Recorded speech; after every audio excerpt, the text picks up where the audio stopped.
This is Audible.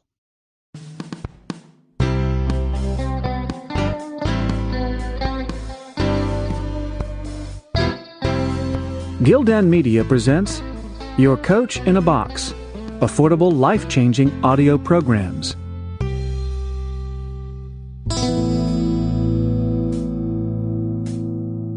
The Go-Giver, a little story about a powerful business idea.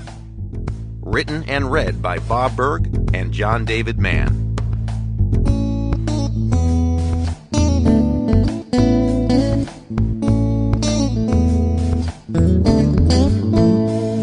The 5 laws of stratospheric success. The law of value. Your true worth is determined by how much more you give in value than you take in payment. The law of compensation. Your income is determined by how many people you serve and how well you serve them. The law of influence. Your influence is determined by how abundantly you place other people's interests first. The law of authenticity. The most valuable gift you have to offer is yourself. The law of receptivity. The key to effective giving is to stay open to receiving.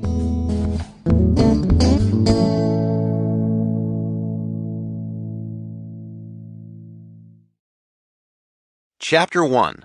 The Go-Getter. If there was anyone at the Classen Hill Trust Corporation who was a go-getter, it was Joe. He worked hard, worked fast, and was headed for the top. At least that was his plan.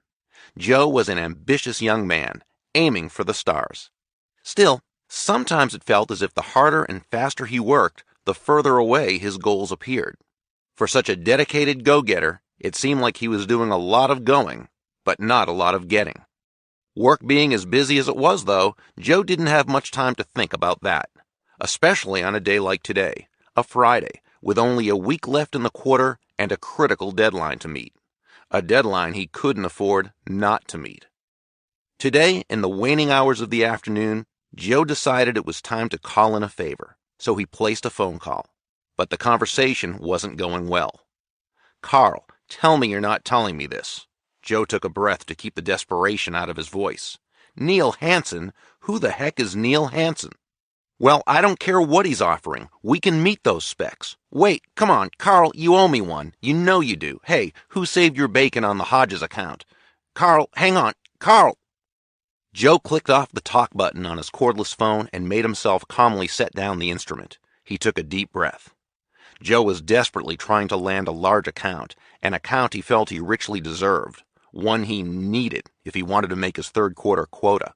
Joe had just missed his quota in the first quarter and again in the second. 2 strikes. Joe didn't even want to think about a third. "Joe, you okay?" a voice asked. Joe looked up into the concerned face of his coworker, Melanie Matthews. Melanie was a well-meaning, genuinely nice person, which was exactly why Joe doubted she would survive long in a competitive environment like the 7th floor, where they both worked. "Yeah," he said. "Was that Carl Kellerman on the phone? About the BK account?" Joe sighed. "Yeah." He didn't need to explain. Everyone on the floor knew who Carl Kellerman was. He was a corporate broker looking for the right firm to handle an account Joe had nicknamed the Big Kahuna, or BK for short. According to Carl, the boss at Big Kahuna didn't think Joe's firm had the clout and leverage to put the deal together. Now some character he'd never heard of had underbid and outperformed him. Carl claimed there was nothing he could do about it. "I just don't get it," Joe said. "I'm so sorry, Joe," said Melanie. "Hey, sometimes you eat the bear." He flashed a confident grin, but all he could think about was what Carl had said.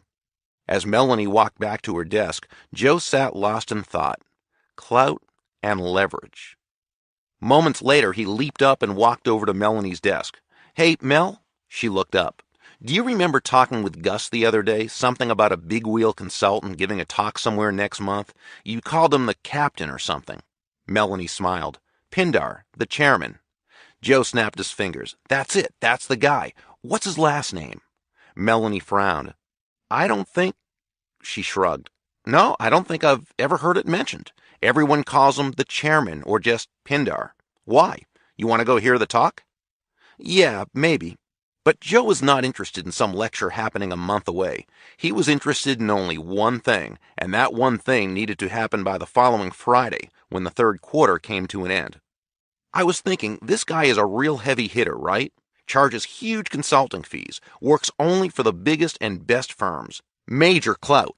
I know we could handle the BK account, but I'm going to need some big guns to win the deal back. I need leverage. Any idea how I can get a line to this chairman guy's office? Melanie looked at Joe as if he were proposing to wrestle a grizzly bear. You're just going to call him up? Joe shrugged. Sure, why not? Melanie shook her head. I have no idea how to contact him. Why don't you ask Gus? As Joe headed back to his desk, he wondered how Gus had managed to survive this long at Class & Hill Trust. He never saw him do any actual work.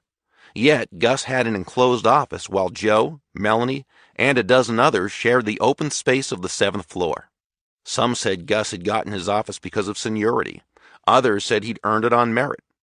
According to office rumors, it had been years since Gus had sold a single account, and management kept him on purely out of loyalty. There were also whispers about Gus that went to the other extreme, that he had been super successful in his younger days and was now an independently wealthy eccentric who stashed his millions away in mattresses while living a pensioner's lifestyle. Joe didn't believe the rumors. He was pretty sure Gus brought in some accounts, but it was hard to picture him as a sales superstar. Gus dressed like a high school English teacher and reminded Joe more of a retired country doctor than of an active businessman. With his relaxed, easy manner, his long, rambling phone conversations with potential clients, conversations that seemed to touch on everything but business, and his erratic, extended vacations, Gus seemed like a relic of times long past. Hardly a go-getter. Joe stopped at Gus's open door and knocked softly. Come on in, Joe, came the reply. So you want to call right now and try to get in to see the man himself? Gus thumbed carefully through his large Rolodex, found the dog-eared card he was searching for, and copied the phone number onto a small slip of paper, which he then handed to Joe. He watched as Joe took the paper and punched in the number on his cordless phone. On a Friday afternoon? Joe grinned. Yep, I'm going to do exactly that. Gus nodded thoughtfully. One thing I have to say about you, Joe, you've got ambition, and I admire that. Gus absent-mindedly fingered a meerschaum pipe as he talked. If there's anyone on this floor who's a go-getter, it's you. Joe was touched. Thanks, Gus. He headed back to his desk. From behind him, Gus called out, Don't thank me yet. After a single ring, Joe was greeted by a cheerful voice belonging to a woman who identified herself as Brenda. He introduced himself, told her he needed to see the chairman, and then readied himself to parry her stonewalling. Instead, she shocked him by saying, Of course he can meet with you. Can you come by tomorrow morning? Tomorrow? He stammered. On a Saturday? Yes, if that works with you. Is 8 o'clock too early? Joe was stunned. Don't you need to check with him first? Oh, no, came her unruffled reply. Tomorrow morning will be fine. There was a brief silence. Joe wondered if she had him confused with someone else, someone this Pindar character actually knew. Ma'am, he finally managed to say, you know this is my first time meeting with him, right? Of course, she replied cheerfully. You've heard about his trade secret, and you want to learn about it. Well, yes, that's it, more or less, he replied. Trade secret? The man was willing to share his trade secret? He could hardly believe his good fortune. He'll meet with you one time, continued Brenda. After that, if you agree to his conditions, he'll want to set up additional appointments to actually show you the secret. Conditions? Joe was crestfallen. He was sure these conditions would involve a stiff consulting fee or retainer he couldn't afford. And even if he could, it might require the kind of high-level credentials Joe certainly didn't have. Was it even worth it to go on? Or should he cut his losses and find a graceful way to back out now? Of course, he replied. Oh, and what are his, conditions again? You'll have to hear that directly from the old man, she said with a giggle. Joe took down the address she gave him, mumbled his thanks, and clicked off the phone. In less than 24 hours, he was going to meet with, what had she called him? The old man. And why had she giggled when she said that? Chapter 2. The Secret. The next morning, Joe arrived at the address Brenda had given him and pulled up into the huge circular drive. He couldn't help being impressed as he parked and looked up at the beautiful stone mansion that stretched up a good 4 stories in front of him. He gave a low whistle. This was some place. The man had clout, all right. Joe had done his homework the night before. An hour on the internet had told him some pretty remarkable things about the person he was about to meet. The man known as the chairman had had a very successful career with a wide range of enterprises. Now mostly retired from his own companies, he devoted most of his time to teaching and mentoring others. He was in great demand as a consultant to Fortune 500 CEOs and as a keynote speaker at top-shelf corporate events. He had become something of a legend. One article had dubbed him the business world's best-kept secret. Talk about clout, thought Joe. Leverage. Big time. Joe, welcome. A slender man with neatly combed graying black hair, a pale blue shirt, light gray jacket, and pressed light gray slacks stood outside the great oak door. Early 60s, Joe guessed, maybe even late 50s. The man's age was one detail the internet search had not yielded. His precise net worth was another, but by all accounts it was stratospheric. The castle that stood before Joe confirmed that impression, as did the man's stately, elegant presence. From his beaming expression, it was clear that his welcome was genuine and not just a figure of speech. "Good morning, sir," said Joe. "Thank you for taking the time to see me." "You're welcome, and thank you for exactly the same reason." Pindar smiled broadly over his firm handshake. Joe returned a somewhat bewildered smile of his own and wondered, why is he thanking me? "Let's head over to the terrace for a hot cup of Rachel's famous coffee," said Joe's host as he ushered him onto a small slate path that led around the side of the mansion. "Surprised to be here?" "Actually, yes," Joe admitted. "I'm just wondering how many business legends would open their homes to a perfect stranger on a Saturday morning." Pindar nodded as they walked along the path. "Actually, successful people do this all the time. Typically, the more successful they are, the more willing they are to share their secrets with others." Joe nodded, trying his best to believe that this could possibly be true. Pindar glanced at him and then smiled again. "Appearances can be deceiving, Joe. In fact, they nearly always are." They walked for a moment before Pindar continued. "I was sharing a stage once with Larry King. You know, the radio and television interviewer?" Joe nodded. "And since he'd interviewed so many famous, successful, and powerful people, I thought I'd check my own observations against his. 'Larry,' I asked, 'are your guests as genuinely nice as they seem, even the real superstars?' He fixed me with a gaze and said, 'Tell you what, the interesting thing is, the bigger they are, the nicer they are.'" Something about Pindar's warm, raspy voice had put Joe curiously at ease from the first moment he heard it. Now he identified that something. It was a storyteller's voice. Pindar continued, "Well, Larry thought for a moment about what he'd said, and then he said more. 'I believe that a person can reach a certain level of success without being particularly special, but to get really, really big, to reach the kind of stratospheric success we're talking about, people need to have something on the inside, something that's genuine.'" As they arrived at the terrace table, Joe glanced around and just managed not to gasp out loud. Beyond the city stretching below them to the west lay a range of long, rolling mountains, half shrouded in cottony clouds. The view took Joe's breath away. They took their seats, and the young woman Pindar had called Rachel appeared with a pot of her famous coffee. As she poured cups for both of them, Joe thought, "Susan won't believe it when I tell her about this place." He had told his wife only that he was going to meet with a potential client. He smiled as he pictured the expression that would light up her face when she heard about his adventure. "Wow," said Joe. "Larry King, huh? By the way, this coffee is spectacular. Is Rachel's coffee really famous?" "It is in this home," Pindar said with a smile. "I'm not a betting man, but if I were, you know what I'd bet?" Joe shook his head. "I'd bet that one day it will be famous worldwide. Rachel is very special. Been with us for about a year now, but I expect she'll be leaving us before long. I've been encouraging her to open a chain of coffee houses. Her coffee is too good not to share with the world." "I can see what you mean," Joe leaned in and adopted his best confidential, just-us-guys talking manner. If she could reproduce this on an industrial scale, you two could make a killing. He sat back in his chair and took another sip.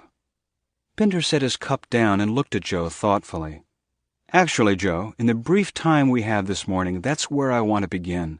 You and I are coming from two different directions when it comes to wealth creation. If we're going to take this walk together, we need to start by facing the same direction. If you notice, what I said was, share her coffee. And what you said was, make a killing. Do you see the difference? Joe wasn't sure if he did or not, but he cleared his throat and said, yes, I think so. Pinder smiled. Please don't misunderstand me. There's nothing wrong with making money. Lots of it, in fact. It's just not a goal that will make you successful. Reading the bewilderment on Joe's face, he nodded and put his hand up to signal that he would explain. You want to understand success, yes? Joe nodded. All right. I'm going to share my trade secret with you now. Pinder leaned forward a bit and softly spoke one word. Giving. Joe waited for more, but apparently that was it. I beg your pardon? Pinder smiled. Giving? Repeated Joe. Pinder nodded. That's the secret to your success? Your trade secret? Giving? Indeed, said Pinder.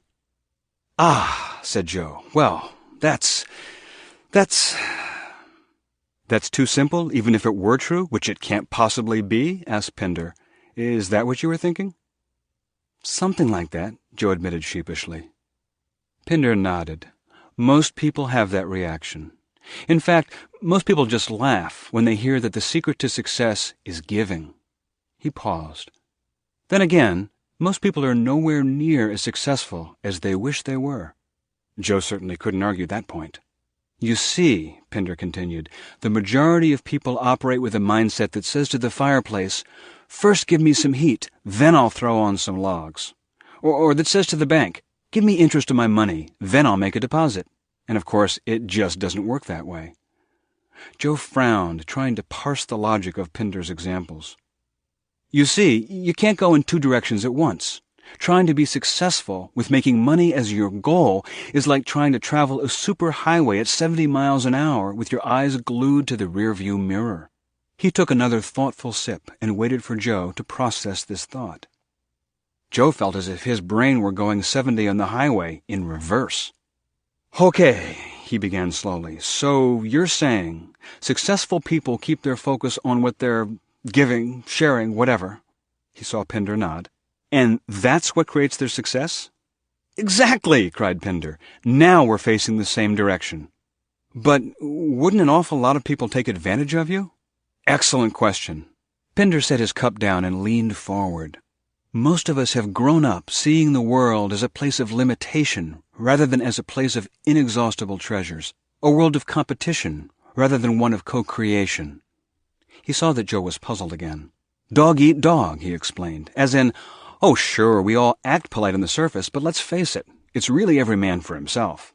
That about sum it up? Joe admitted that it did about sum it up indeed. That's certainly what he believed anyway. Well, said Pinder, it's simply not true. He noted Joe's skeptical look and continued, have you ever heard people say, you can't always get what you want? Joe grinned. You mean the Rolling Stones? Pinder smiled. Actually, I imagine people were saying that well before Mick Jagger's time, but yes, that's the general idea. You're not going to tell me that's not true, are you? That we actually do get what we want? No, said Pinder, that one is true. In life, you often don't get what you want. But, he leaned forward again and his voice grew softer with emphasis. Here's what you do get. You get what you expect. Joe frowned again, trying to mentally test out the truth of this last thought. Pinder leaned back and sipped his coffee, watching Joe. After a moment's silence, he continued. Or, put it another way, what you focus on is what you get. You've heard the expression, go looking for trouble, and that's what you'll find? Joe nodded. It's true, and not only about trouble. It's true about everything. Go looking for conflict, and you'll find it. Go looking for people to take advantage of you, and they generally will. See the world as a dog-eat-dog place, and you'll always find a bigger dog looking at you as if you're his next meal. Go looking for the best in people, and you'll be amazed at how much talent, ingenuity, empathy, and goodwill you'll find. Ultimately, the world treats you more or less the way you expect to be treated. Pinder paused for a moment to let Joe absorb that thought, and then added one more. In fact, Joe, you'd be amazed at just how much you have to do with what happens to you. Joe drew a breath. So, he spoke this next thought slowly, thinking it through out loud. You're saying people don't take advantage of you because you don't expect them to? That because you don't put any focus on selfishness and greed, even when it's all around you, it doesn't have much impact on you? Then he had a flash of inspiration. Like a healthy immune system. The disease is all around you, but you don't catch it? Pinder's eyes sparkled. Wonderful! That's an exquisite way of putting it. He kept talking as he scribbled in a little notebook he had produced from inside his jacket. I have to remember that. You mind if I use that bit of brilliance?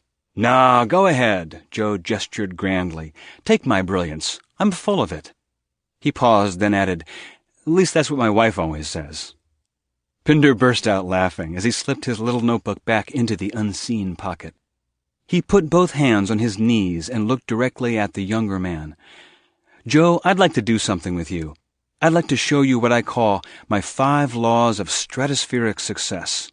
If you can make a little time, say, every day for a week. Seriously? Joe nearly stuttered. For a week? I don't know how much time I can take off. Pinder waved his hand vaguely as if to say, Time means nothing.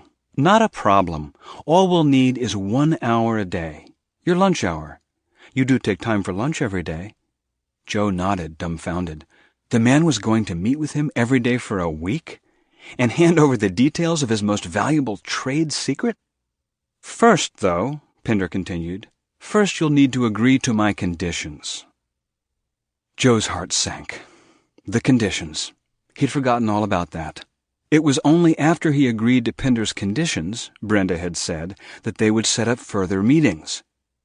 Joe gulped. I really don't have the means. Pinder held up his hands. Please, don't worry. It's nothing like that. So, Joe began, do I need to sign an NDA or... This brought a big booming laugh from Pinder. No non-disclosure agreements. If anything, the opposite. I call these 5 laws my trade secret, not because I don't want people to find them, but for exactly the opposite reason. I call them my trade secret so that people will find them, so they'll seek them, so they'll place the proper value on them, because it's really a term of honor. Excuse me? Joe was lost. Pinder smiled. The word itself, secret. Originally, it meant something treasured, something sifted, weighed, and set apart for its special value. Actually, if I had my way, everyone would know these 5 laws. In fact, he added, that's exactly why I have put these conditions in place. Actually, it's just one condition. Are you ready? Joe nodded. I need you to agree that you will test every law I show you by actually trying it out. Not by thinking about it, not by talking about it, but by applying it in your life. Joe started to give his assent, but Pinder stopped him and continued. And that's not all. You must apply each law right away, the same day you first learn it. Joe looked at Pinder to see if he was kidding. Seriously? Before I go to sleep that night? Or I'll turn into a pumpkin? Pinder's face relaxed into a grin. No, you have a point. You won't turn into a pumpkin. But if you don't abide by my condition, our meetings will come to an end. But, Joe stammered, not to sound impertinent, how would you know? Another excellent question. How would I know? Pinder nodded thoughtfully. I wouldn't. But you would. It's the honor system. If you don't find a way to apply each law I show you the very same day you learn it, I'll trust that the next morning you'll call Brenda to cancel the rest of our appointments. He looked at Joe. I have to know you're taking this seriously. But here's what's far more important. You have to know you're taking this seriously. Joe nodded slowly. I think I understand. You want to make sure I'm not wasting your time. Fair enough. Pinder smiled. Joe, no offense, but you don't have that power. Joe looked confused. I mean, the power to waste my time. Only I can do that. And truthfully, it's a vice I gave up a long time ago. The reason for my condition is that I don't want to see you wasting your time." Joe looked down and saw Pinder's outstretched hand. He took it and gave it a firm shake. He felt a thrill go through him, as if he had just embarked on an adventure worthy of Indiana Jones, and mirrored the chairman's broad smile with one of his own. "You've got a deal." Chapter 3. The Law of Value. Just before noon that Monday, Joe arrived at the Great Stone Mansion eager to see what lay in store. All he knew was that he would be meeting with Pindar and a friend of his, a real estate magnate who had agreed to talk with Joe about the first law of stratospheric success. Joe still wondered about this whole giving business and whether or not this trade secret contained anything that would really work for him. But it's sure working for Pindar, he mused as he drove up the broad tree-lined drive. And it wasn't just the man's resume and magnificent property. The guy radiates success, he thought. It's not just money. It's something far more powerful than money. He had thought about nothing else all weekend and still couldn't quite identify what that something was. Pindar stood waiting for him as he rounded the circular drive and pulled up to the stone steps. Before Joe could cut the engine, Pindar opened the passenger's door and hopped in. "Okay if we take your car? Don't want to be late for our meeting." Joe felt a stab of disappointment. He wasn't going to get any of Rachel's famous coffee after all. "Here," said Pindar as he buckled himself into his seat and handed over a giant mug of steaming hot coffee. "You can enjoy this along the way." 20 minutes later, they arrived downtown and parked at Iafrate's Italian-American Cafe. Obviously, much more than a cafe, the full-service restaurant was jammed with a line forming at the door. On their way into the building, someone pushed gruffly past them, complaining about how crowded it was, and bumped into Pindar. Much to Joe's surprise, Pindar simply smiled at him. The moment they were inside the door, the maitre d' came over and escorted the two of them to a corner table. Of course, thought Joe, Pindar must be a VIP here. "Thank you, Sal," said Pindar. Sal bowed to Pindar and winked at Joe. It struck Joe that Pindar was exceedingly gracious to everyone they encountered, and, as they took their seats, Joe asked Pindar about that. "It never hurts to be kind to people," Pindar replied.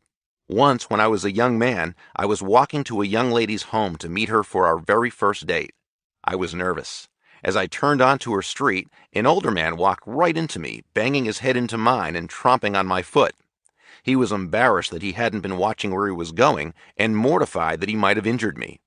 'No harm done,' I assured him. 'I've been told I have a hard head. I hope you didn't hurt yourself.' He laughed with surprise. I wished him a wonderful day and hurried on to meet my young lady friend.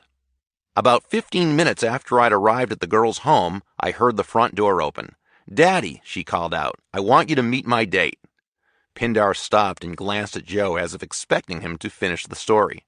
Joe did. 'And let me guess, it was the man who had smacked into you?' 'It was,' agreed Pindar, back from a quick trip to the store. He complimented his daughter on her good judgment and told her I was a thoughtful, polite young man. 'So you could say your relationship got off on the right foot,' observed Joe. Pindar laughed. 'Indeed it did. Stayed that way, too. That beautiful young lady has been my wife for nearly 50 years. Ernesto,' he called out to one of the cooks who was headed their way. 'Buongiorno, caro,' Pindar exclaimed. The portly fellow beamed and hunkered down with them at their table. 'You gonna introduce me to your new friend?' Ernesto's voice bore traces of a crisp northern Italian accent. 'Ernesto, this is Joe. Joe, Ernesto.' A young waiter approached with a pair of menus, but before Joe or Pindar could say a word, Ernesto turned to the young man and fired off a soft stream of Italian phrases. The waiter whooshed silently away again. 'Ernesto,' said Pindar, 'tell my young friend how you got started here.' Ernesto looked at Joe and said, 'Hot dogs.' Joe blinked. 'Hot dogs?' 'I came here,' Ernesto went on, must be more than 20 years ago now, a foolish young man. I had just enough money saved to buy a hot dog cart and the license to run it. Actually, come to think of it, the license cost me more than the cart.' Pindar chuckled, and Joe had the distinct sense that his host had heard the story many times before. 'It was hard at first,' Ernesto was saying, 'but I had some loyal customers, and word got around. After a few years, my little cart got written up in the city's annual Best Of guide.' The chef paused to glance back toward the grill. "Wow, really?" said Joe. "Best hot dog stand in the city? That's great." Pindar smiled and gently corrected him. "Best outdoor dining experience in the city." Ernesto held up both hands modestly and shrugged. "They were kind to me." "But," Joe stammered, "how did you do that?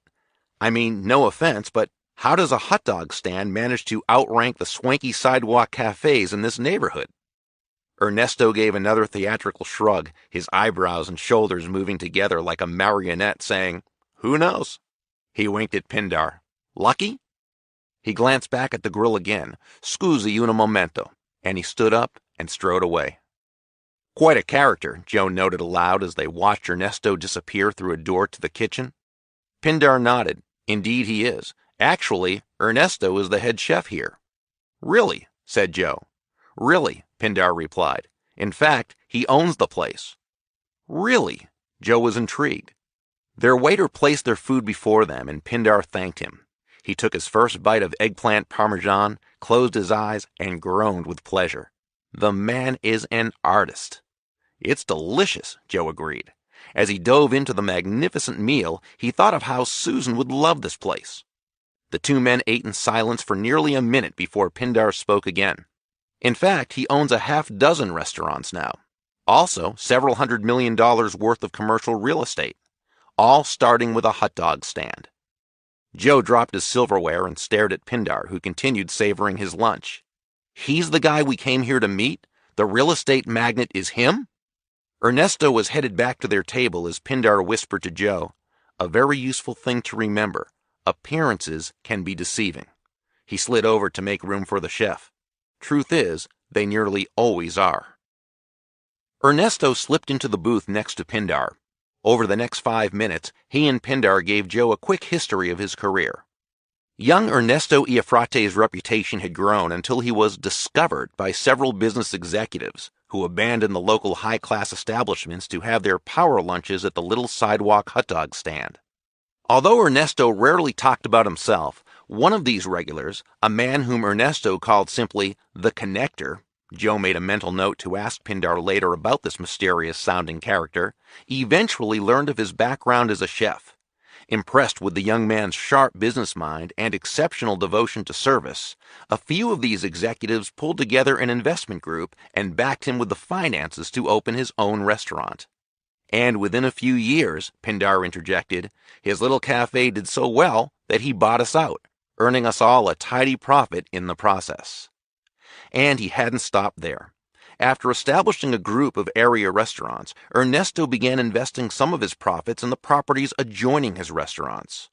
Over the years, he became one of the largest commercial real estate owners in the city.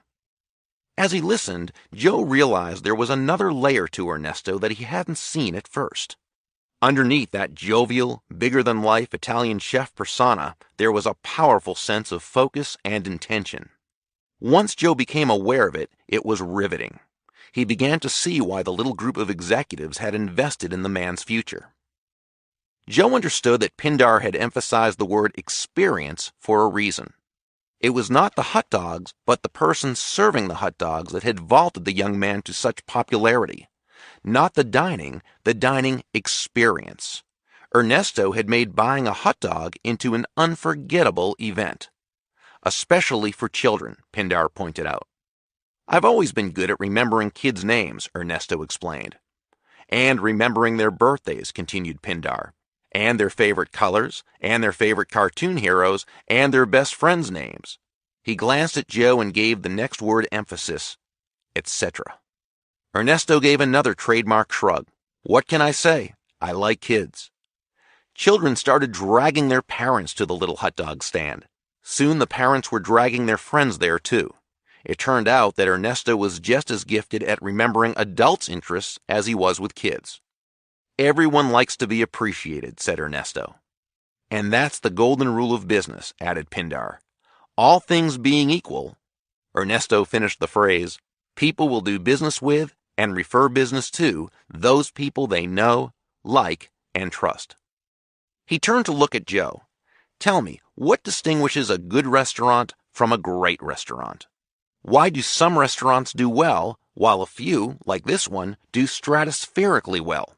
Obviously, better food, replied Joe without hesitation. Ernesto's delighted laughter filled the booth. Several heads turned and a wave of smiles rolled through the dining room like ripples on a pond. Ah, mille grazie, signore. You are a man of good taste. But I have to admit, while our food is very good, there are half a dozen other places within 3 blocks with food just as wonderful as ours. Still, even on their best nights, they're lucky to have half the clientele that comes here. Why is that, do you think? Joe had no answer. A bad restaurant, Ernesto went on, tries to give just enough food and service, both in quantity and quality, to justify the money it takes from the customer. A good restaurant strives to give the most quantity and quality for the money it takes. But a great restaurant strives to defy imagination. Its goal is to provide a higher quality of food and service than any amount of money could possibly pay for. He looked at Pindar, then back at Joe. Did the old man tell you he would show you his 5 laws?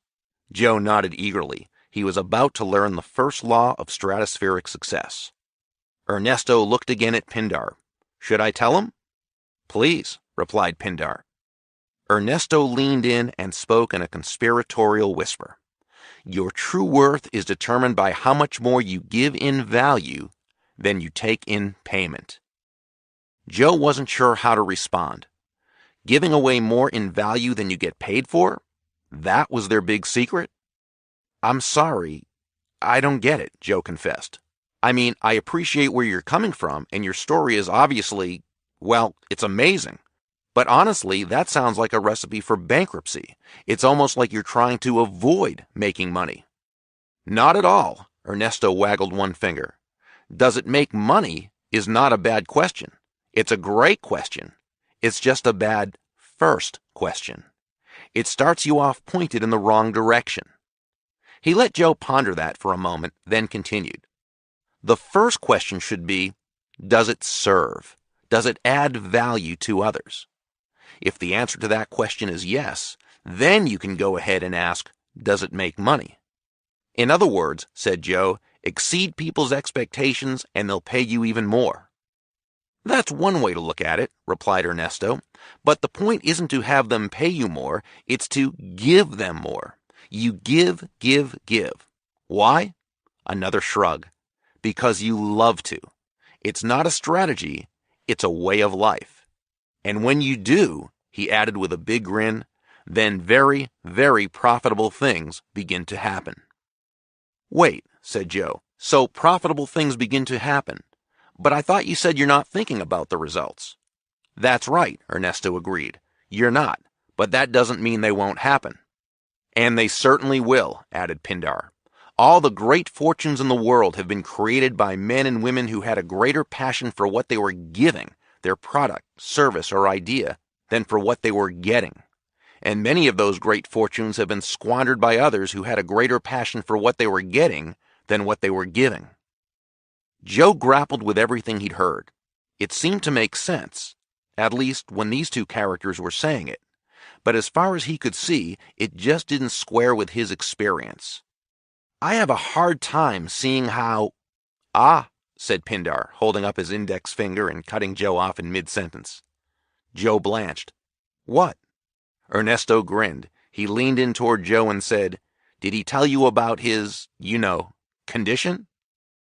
Joe looked puzzled for a moment, and then he understood. Oh, right, the condition. Pindar smiled. It's not about seeing, it's about doing. Joe sighed. Right, he repeated. I need to find some way to apply it. He looked at both men, then added, or I'll turn into a pumpkin. The two men chuffed with glee, and Joe felt his face relax into a grin, too. For the moment, he had forgotten all about his secret quest for clout and leverage. Pindar was already on his feet. We should go. This young man needs to get back to work. Who are you seeing tomorrow? Ernesto asked Joe. Joe looked at Pindar. Tomorrow, a bona fide genius, replied Pindar. The CEO. Ah, said Ernesto, nodding. The CEO. Very good. Very good. Keep your ears open, young man. The CEO. Joe tried to imagine who this person might be. The first law, the law of value. Your true worth is determined by how much more you give in value than you take in payment. Chapter 4. The Condition. On his solitary drive back to the office after returning Pindar to his home, Joe felt his head swirl. He kept replaying snippets of his lunch, re-examining Ernesto's story and trying to penetrate the mystery that lay at the heart of it. He knew the key was in there. Somehow, he just couldn't see it. So far, these 5 laws of stratospheric success sounded like something Joe might more likely have picked up from Mr. Rogers than from Warren Buffett.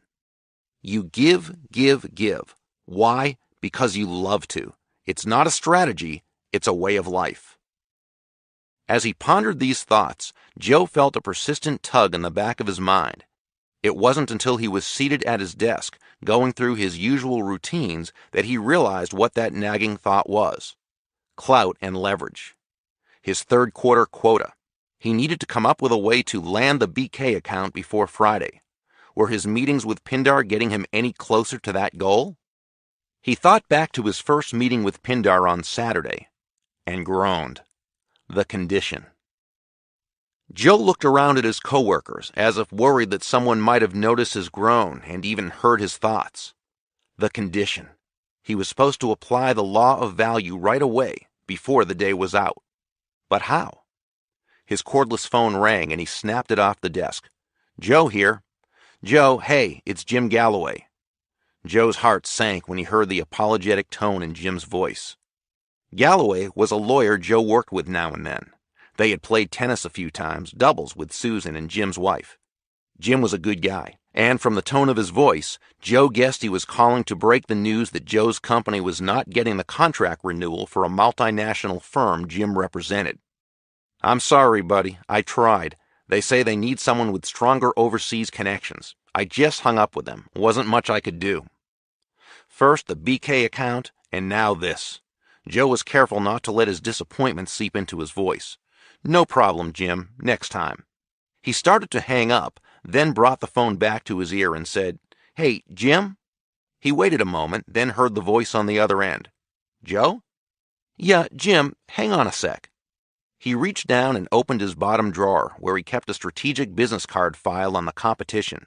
These cards represented the people it was his daily mission to beat to the punch.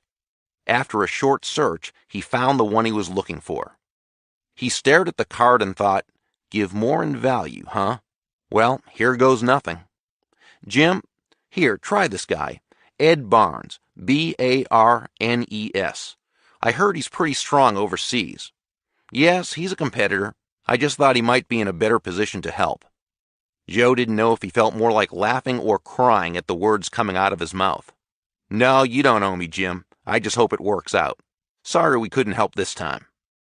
He clicked off the phone, set it on his desk, and stared at it, lost in disbelief at what he'd just done.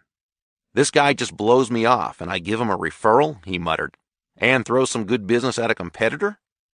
He glanced up and saw Gus at his office door, gazing at him. Gus smiled and nodded. Joe nodded back and got busy with paperwork. Chapter 5. The Law of Compensation. When Joe appeared the next day at noon at the reception desk for Learning Systems for Children, Inc., he was met by a robust woman in her late 60s with a huge brass nameplate on her desk that read simply, Marge. Here to meet the CEO, are you? She chirped, and without waiting for an answer, stuck out her hand. Marge. Yes, admitted Joe, shaking the proffered hand. He looked around nervously, wondering where Pindar was. Am I early? Your friend, Mr. Pinder? He left a message. Said he'll be right along. Don't you worry. I'll set you right up in the conference room. Nicole will be in to see after you. Bring you in a cup of Joe. She laughed at her own inadvertent joke. Joe? Joe followed the woman down a bright corridor. She opened the door to the conference room. Joe began to step inside and stopped dead in his tracks. What on earth? This was like no conference room Joe had ever seen. He had expected to find a long mahogany conference table, polished to a sheen, equipped with the latest in teleconferencing units. Instead, The room was lined with small wooden tables, littered with tubs of modeling clay, pipe cleaners of all colors, piles of construction paper, and an endless array of crayons. A row of kids' easels ran along the walls, plastered with finger paintings. More finger paintings decorated the walls. But it wasn't the way the room was furnished that left Joe staring. It was the chaos that filled the room. About a dozen people, ranging in age from their late 20s to early 60s, stood talking and laughing at once, all of them busily engaged in what looked to Joe like the delirious pursuit of making a mess. Some smooshed together lumps of modeling clay, others smeared finger paints on the easels. One woman gazed at the inscrutable tangle of pipe cleaners she held in one hand, as serious as Hamlet regarding Yorick's skull. Joe gaped. He had stepped out of the world of corporate culture and fallen back through time to a kindergarten classroom. Whoops! Without batting an eye, Marge simply closed the door again and marched down the hall to the next room, beckoning Joe to follow. Other conference room, I guess. In a daze, Joe managed to mumble his thanks as Marge clicked the door closed behind him. Joe found himself alone in a room outfitted much like the one he'd just seen. He walked slowly to the center of the room, marveling at the sheer exuberance and unbridled energy of the artwork that covered the walls. The door softly clicked open. Joe whirled to find himself face to face with a smiling young woman. Joe caught a smoky, familiar scent and saw that she carried a glass press pot of coffee. "Hi, I'm Nicole." She flashed a smile that made Joe want to reach for his sunglasses. "You must be Joe." Joe nodded. "Pinder called. He'll be here in 2 minutes. Would you like some coffee while you wait? It's likely to be the best coffee you've ever tasted." "Please." Joe finally found his voice again. "Thank you." As Nicole began pouring a cup for him, he looked around the room and asked, "So, am I really going to meet with the CEO?" "That's what I hear," she replied. "Yes, but I mean, are we really meeting in here?" She glanced around. "It is a little different, isn't it?" "A little," said Joe. "It's wild." "Thanks," she said. Joe looked at her in surprise. "You had something to do with this?" She looked all around the room, appreciatively noting every detail. "I came up with the design of the room and pretty much put it all together." "Let me guess, you have kids?" She let loose with a laugh like honey. "Do I ever? Seems like millions." She noticed Joe's expression and laughed again. "Grade school. I'm a teacher," she explained. "Used to be anyway, before I worked here." Joe glanced at the walls again. Nicole smiled. "Believe it or not, adults really do meet in this room, and they get quite a lot done. You wouldn't believe what finger painting and modeling clay can do for a bunch of stuck-in-their-heads grown-ups." "I guess," Joe said. He nodded toward the room next door. "So, was that a—" Joe struggled to find a way to finish his question. "Was that a what?" "A focus group or something? Parents?" Nicole smiled. "Those are the company's top marketing executives. They're brainstorming ideas for opening the next group of overseas markets." "The company's top marketing executives?" Before Joe could ask more, he heard the quiet whoosh of the opening door and the warm rasp of that familiar storyteller's voice. "Hello?" Pinder stepped into the room, strode over to the young woman and warmly took her hand in his. "Nicole, thanks so much for making the time to meet my young friend. I told him he needed to talk with a bona fide genius." The woman blushed. "A bona fide genius?" Joe tried his best to hide his astonishment. He'd already been talking with the CEO. "Nicole," Pinder continued, "please meet Joe, my newest friend. Joe, Nicole Martin. Nicole runs one of the most successful educational software companies in the country." But you're so young." Joe felt a little foolish saying this, but the woman looked about his own age. "Not nearly as young as my customers," she replied with a smile. Pindar sat down cross-legged at one of the low wooden tables and began rummaging around in the large paper sack he'd carried in with him. "We market a series of learning programs to school systems throughout the United States, Canada, and 13 other countries," Nicole explained. "But don't worry," she added, flashing that dazzling smile. "One of these days, we're really going to be big." While Nicole spoke, Pinder drew out of the sack 3 sandwiches, each carefully wrapped in wax paper, followed by 3 little glass bottles of mineral water. "Okay, boys and girls," he announced. "Lunchtime." While they ate the lunch Pinder had brought, Joe learned the history of learning systems for children and its founder, Nicole Martin. Nicole had been a talented grade school teacher. The parents loved her approach to teaching, and her students loved her. But Nicole wasn't happy. She felt constrained by a system that was geared to teaching children only how to memorize and recite. Over time, she devised a series of games that engaged the kids' creativity and intellectual curiosity. She was thrilled to find that her inventions helped the children learn and grow. But she grew frustrated with the fact that she couldn't help more than 20 or 25 kids at a time, and she was barely surviving on her teacher's salary. "I expect you already know the first law of stratospheric success?" she asked Joe. "Your true worth is determined by how much more you give in value than you take in payment," Joe replied. "Very good," she said, "gold star. But doing that doesn't necessarily mean that the payment you receive will increase." Joe was relieved to hear her say this. He thought the same thing the day before, when he first heard Ernesto explain this law. "The first law determines how valuable you are," Nicole continued. "In other words, your potential success, how much you could earn. But it's the second law that determines how much you actually do earn." One day, while in conference with a parent, Nicole had mentioned how much the kids enjoyed the games she'd created and how much they seemed to benefit from them. Knowing this dad was a software engineer, she asked if she could hire him to take a look at them to see if it would be possible to program them to run on computers. He agreed. The next week, Nicole met with the software designer again, and this time she brought along a school mom who ran a small marketing and advertising business. A few days later, the three formed a company together.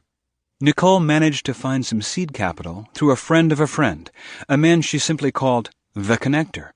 There's that connector again, thought Joe. He would have to remember to ask Pindar about that. Within a few years, their fledgling educational software company was doing over $200 million in annual sales worldwide. As founder and CEO of Learning Systems for Children, Inc., Nicole also did consulting for school systems, homeschooling organizations, and educational researchers around the country. Through LSC, we expect to touch the lives of 20 to 25 million kids, she pointed out. And that, in a nutshell, is the second law, the law of compensation. Your income is determined by how many people you serve and how well you serve them.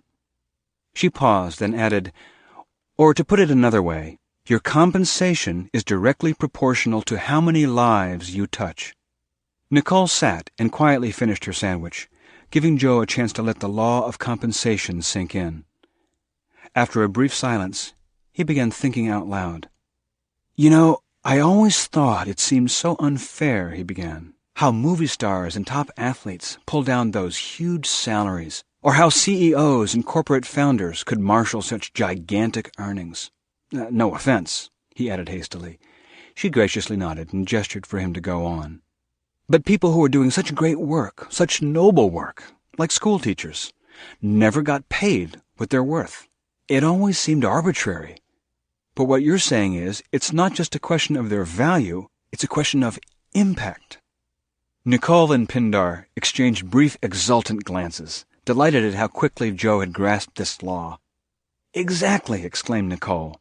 "And there are two amazing things about this. First, it means you get to determine your level of compensation. It's under your control. If you want more success, find a way to serve more people. It's that simple." Joe thought that over for a moment, then nodded. "And the other amazing thing? It also means there are no limitations on what you can earn, because you can always find more people to serve. The Reverend Martin Luther King Jr. once said, 'Everybody can be great because anybody can serve.' Another way to say that might be, everybody can be successful because anybody can give." Pindar was watching Joe closely. Now he spoke up. "You have a question?" Joe nodded. He asked Nicole, "I'm curious about that first meeting, the one with the software dad and the marketing mom. Didn't it occur to you that they might just take your ideas and run with them?" Nicole looked puzzled. "Run with them? I mean, steal them. Run with the whole idea and cut you out of the picture?" Nicole smiled.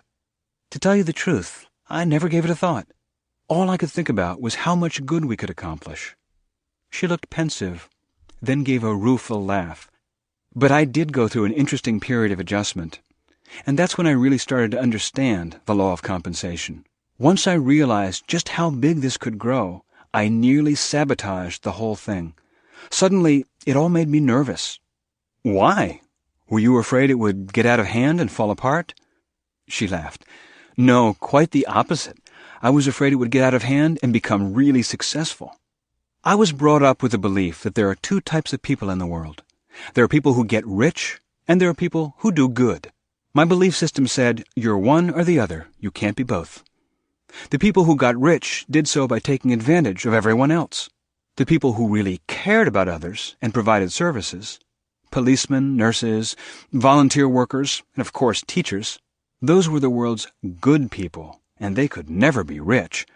That would be a contradiction in terms. At least, that's what I grew up believing. Joe was fascinated. So what happened? I watched how hard my partners were working. I saw how many kids' lives we were changing, and I saw that my old belief system was only getting in the way. It wasn't serving. So I decided to change it. You just decided? Asked Joe. Yep, decided. So you can just do that? Joe said. Anyone can, she smiled, noting Joe's doubting look. Have you ever made up a story? Joe glanced around the playroom conference room. He flashed back to his kindergarten days and laughed. I sure used to. Plenty of them.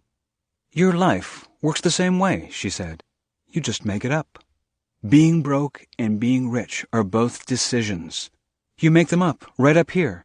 She tapped her finger to her temple. Everything else is just how it plays out. Joe thought back to his Saturday morning conversation with Pindar. What you focus on is what you get. All at once, Joe heard a big whoop coming from the conference room next door, followed by a resounding cheer that broke into scattered laughter and applause. Nicole smiled. I think we just found our new Asia-Pacific marketing plan. Pindar was on his feet, picking up the wrappers and bottles from their lunch, and before he knew it, Joe was shaking hands with Nicole and thanking her for her time. What's on your agenda for tomorrow, Joe? Joe looked inquiringly toward Pindar. Tomorrow we're going to visit Sam, he said. Ah, said Nicole, you're going to love Sam. Sam is Nicole's chief financial advisor, explained Pindar. Mine, too. As Pindar gave Nicole a hug and said his goodbyes, Joe glanced around the room. He looked at the easels and the finger paints, the clay and construction paper, and all the other kindergarten paraphernalia, and a thought struck him. They make up stories, he mused to himself. They sit here in this room and make up stories. They paint them and model them, then go make them happen all over the planet. $200 million worth. You just make it up, she'd said. The second law, the law of compensation. Your income is determined by how many people you serve and how well you serve them. Chapter 6. Serving Coffee. The ride out of town was quiet. A friend of Pindar's had dropped him off at Learning Systems for Children earlier, so Joe was now giving him a ride back home. Pindar seemed content to watch the scenery go by, leaving Joe to his own thoughts. Just as he had done after his lunch with Ernesto, Joe now retraced his conversation with Nicole Martin, trying to understand everything he'd heard. What made this young woman rise to such astonishing success? Was it as simple as what she called the law of compensation? When Joe pulled into Pindar's driveway to drop off his host, Rachel was standing at the front door, holding a small package. Pindar hopped out, and Joe leaned over to call out to Rachel through the open door. "Great lunch, Rachel! Thanks a million!" Rachel approached the car and handed the package to Joe. "You're welcome." The aroma announced itself immediately. It was a pound of Rachel's famous coffee, freshly ground for Joe. On his drive back to work, Joe thought about Nicole Martin, CEO of the kindergarten boardroom, and wondered how on earth he could possibly apply the law of compensation. He was still wrestling with these thoughts when he hit the up button on the elevator that took him up to the 7th floor at Clazen Hill Trust. That afternoon, Melanie Matthews sat buried in concentration over her quarter-end reports when she was surprised by the most delicious aroma.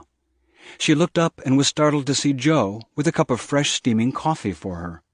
"Touch of half and half, 1 sugar," he noted aloud as he placed it carefully on her desk. This was exactly how Melanie liked her coffee, though she couldn't remember having ever mentioned this to Joe. And that incredible aroma. She thanked him and took a sip. It was the very best coffee she had ever tasted. Over the next 30 minutes, Joe took a cup of the hot, delicious coffee to each worker on the entire 7th floor. A few of them he knew well. Some he knew only vaguely. Some he'd never even met. All were equally surprised and pleased to find this young go-getter taking the time to serve them fresh coffee as they each wrestled with their own third-quarter deadline workloads. One or two looked downright puzzled as they nodded their mute thanks, thinking, "I wonder what's gotten into him." When Joe arrived back at his own desk with the last cup, Gus sat waiting for him. "Gus, you wanted another cup?" "Thanks, but I'm fine." Gus sat back in his chair and looked at Joe with curiosity. "Okay," said Joe. "You know the guy I asked you about last week, Pindar? Well, this weekend, I went to see him." "Ah," said Gus. "And this is, what, something like homework?" Joe shrugged. "More or less. Yesterday I had to give more in value than I got in payment." "Ah, the lead you gave to Jim Galloway." Joe blushed. So Gus had overheard him doing that. "Today I had to enlarge the number of people I serve." Gus let out a quiet laugh. "So you served your colleagues coffee?" "Right." Joe looked around the floor. "Think it'll turn those third-quarter figures around?" Gus peered at him closely, then realized he was joking. "Hey," Joe added, "it's the only thing I could think of. Besides, it's not just coffee. It's Rachel's famous coffee." Gus smiled and got to his feet. "I'm glad you went to see the man, Joe. Tell me something?" "Sure, what?" Gus looked around the office. "How did it feel, serving all those people?" Joe followed his gaze, then looked back in the other man's eyes. "Tell you the truth, I felt like an idiot." Gus laughed again, then leaned forward and said, "Sometimes you feel foolish, even look foolish, but you do the thing anyway." And with that, he plucked his tweed jacket from the coat rack on the wall outside his office and headed for home. Chapter 7. Rachel. When Joe appeared at Pindar's house at noon the next day, Rachel showed him into the study and offered him a cup of coffee, which Joe accepted gratefully. "The old man'll be right along," Rachel said and chuckled. "You know," said Joe, "I think that's the 3rd or 4th time I've heard that, the old man. Why does everyone keep calling him that? And what's the big joke?" Rachel set down the small tray she was carrying and leaned against one of the huge wingback chairs. "How old would you say he is?" she asked. "Gosh, I don't know, 58, 59, early 60s maybe?" "Close," Rachel grinned. 78. "You're kidding," exclaimed Joe. "And even though he's in his late 70s, he's one of the youngest people I know. Have you ever noticed how energetic and enthusiastic he is? How curious and, well, how interested he always seems?" Joe nodded. "I'll tell you what," Rachel went on. "He does more, travels more, and accomplishes more than most men half his age. None of us can keep up with him."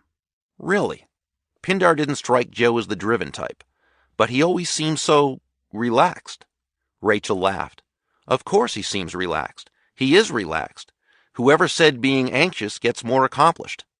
Joe had to admit she had a point. He had always taken it for granted that getting a lot done invariably meant a high level of stress. But then he knew plenty of people who were thoroughly stressed out, yet didn't really accomplish that much. "Who are you going to see today?" Rachel asked. "Sam, his financial advisor." "Ah, Sam," Rachel smiled to herself. "You're going to love Sam." "So I've heard," thought Joe. "Of course he will." Pindar stood beaming at the study door. "Everyone loves Sam." The moment he heard that storyteller's voice, Joe felt himself relax. He noticed it had the same effect on Rachel, too. He suspected it had the same effect on everyone. As Joe nosed his car past the big wrought iron gates and pointed it toward downtown, he thought about his brief conversation with Rachel, and he asked Pindar about her. Rachel came from a poor neighborhood and began working to help support her family when she was just 15 years old. She took work doing anything and everything. She cleaned houses, landscaped, answered phones, waited tables, short order cooked, worked construction, painted houses, and more. Eventually, she put herself through college on this diverse collection of jobs. Some of these tasks she enjoyed more than others. However, she approached each one as though she loved it. She did this by reminding herself that, regardless of how much or how little she cared for the task itself, she relished the opportunity to survive, save, and serve. Survive, save, and serve? Joe interrupted. Sounds like a motto. It easily could be, agreed Pindar. They are the three universal reasons for working. Survive, to meet your basic living needs. Save, to go beyond your basic needs and expand your life. And serve, to make a contribution to the world around you. Joe thought of Nicole Martin's reflection on her own early fear of success. It wasn't serving, she'd said. Unfortunately, continued Pindar, most people spend their entire lives focusing on the first. A smaller number focus on the second. But those rare few who are truly successful, not just financially, but genuinely successful in all aspects of their lives, keep their focus squarely on the third. Survive, save, and serve.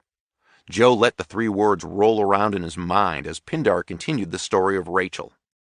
About a year ago, Pindar had bought some books at a local bookseller's where Rachel had worked her way up to cafe manager. After making his purchase, he stopped by the cafe for a cup of coffee. I'm just starting a fresh pot, Rachel told him. If you're not in a hurry, why don't you make yourself comfortable on any of the reading sofas, and I'll bring you a cup as soon as it's ready. Pindar was impressed with the young woman's manner. He was even more impressed when he actually tasted the coffee. Rachel had an undeniable knack for making truly wonderful coffee. She had an instinct for selecting, blending, roasting, and grinding the beans to bring out their finest flavors and aromas. She had a master craftsman's feel for the perfect balance of time and temperature. She knew how to keep the machine sparkling clean and free of any buildup of bitter oils, and how to select the purest sources of water. Her coffee always tasted delicious, better than delicious.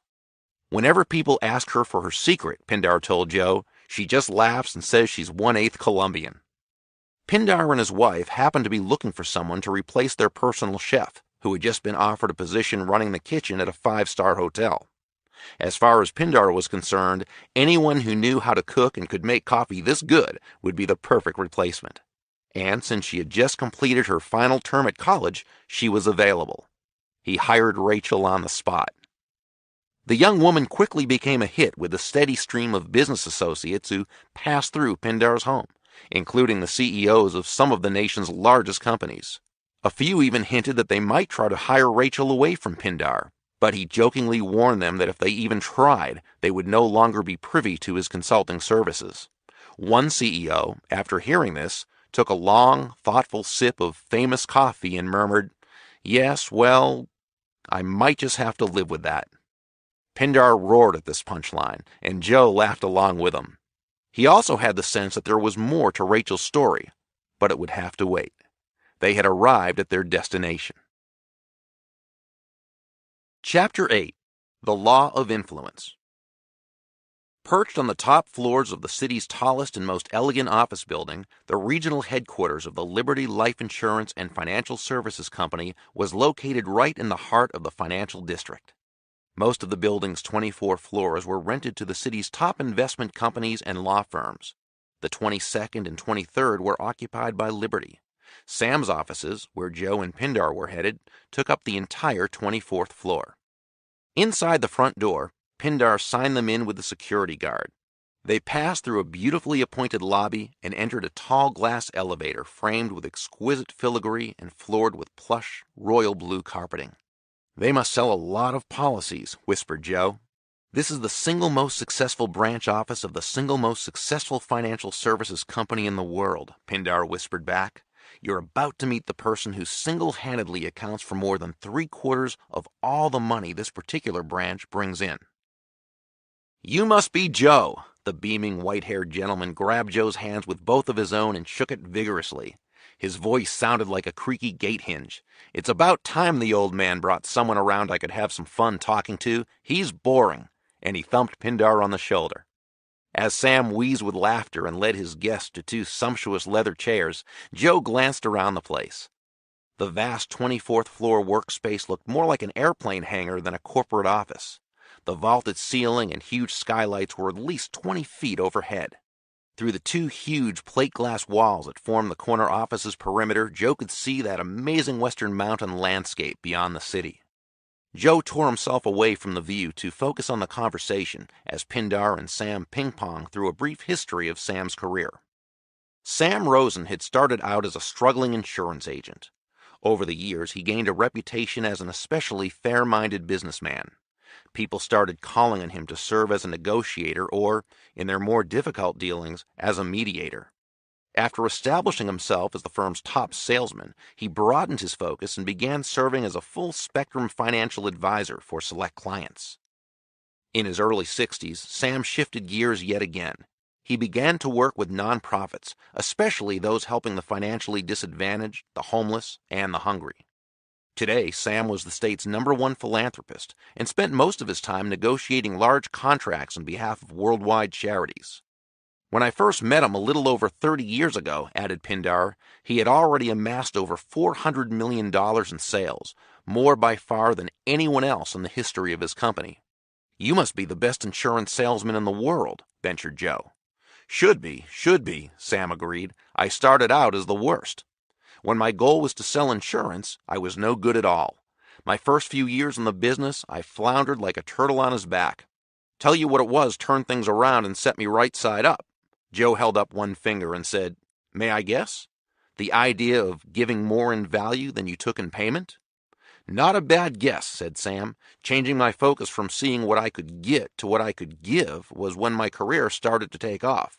Started to. But in a business like mine, actually in any business, you also need to know how to develop a network." He looked directly at Joe. "Do you know what I mean by network?"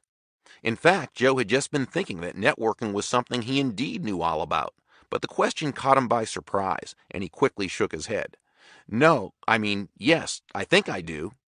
But I'll bet I don't," he finished lamely. Sam's eyes twinkled with warmth. The old man was right again, as usual. He said I'd like you. Joe blushed. Sam continued, "Now, by a network, I don't necessarily mean your customers or clients. I mean a network of people who know you, like you, and trust you.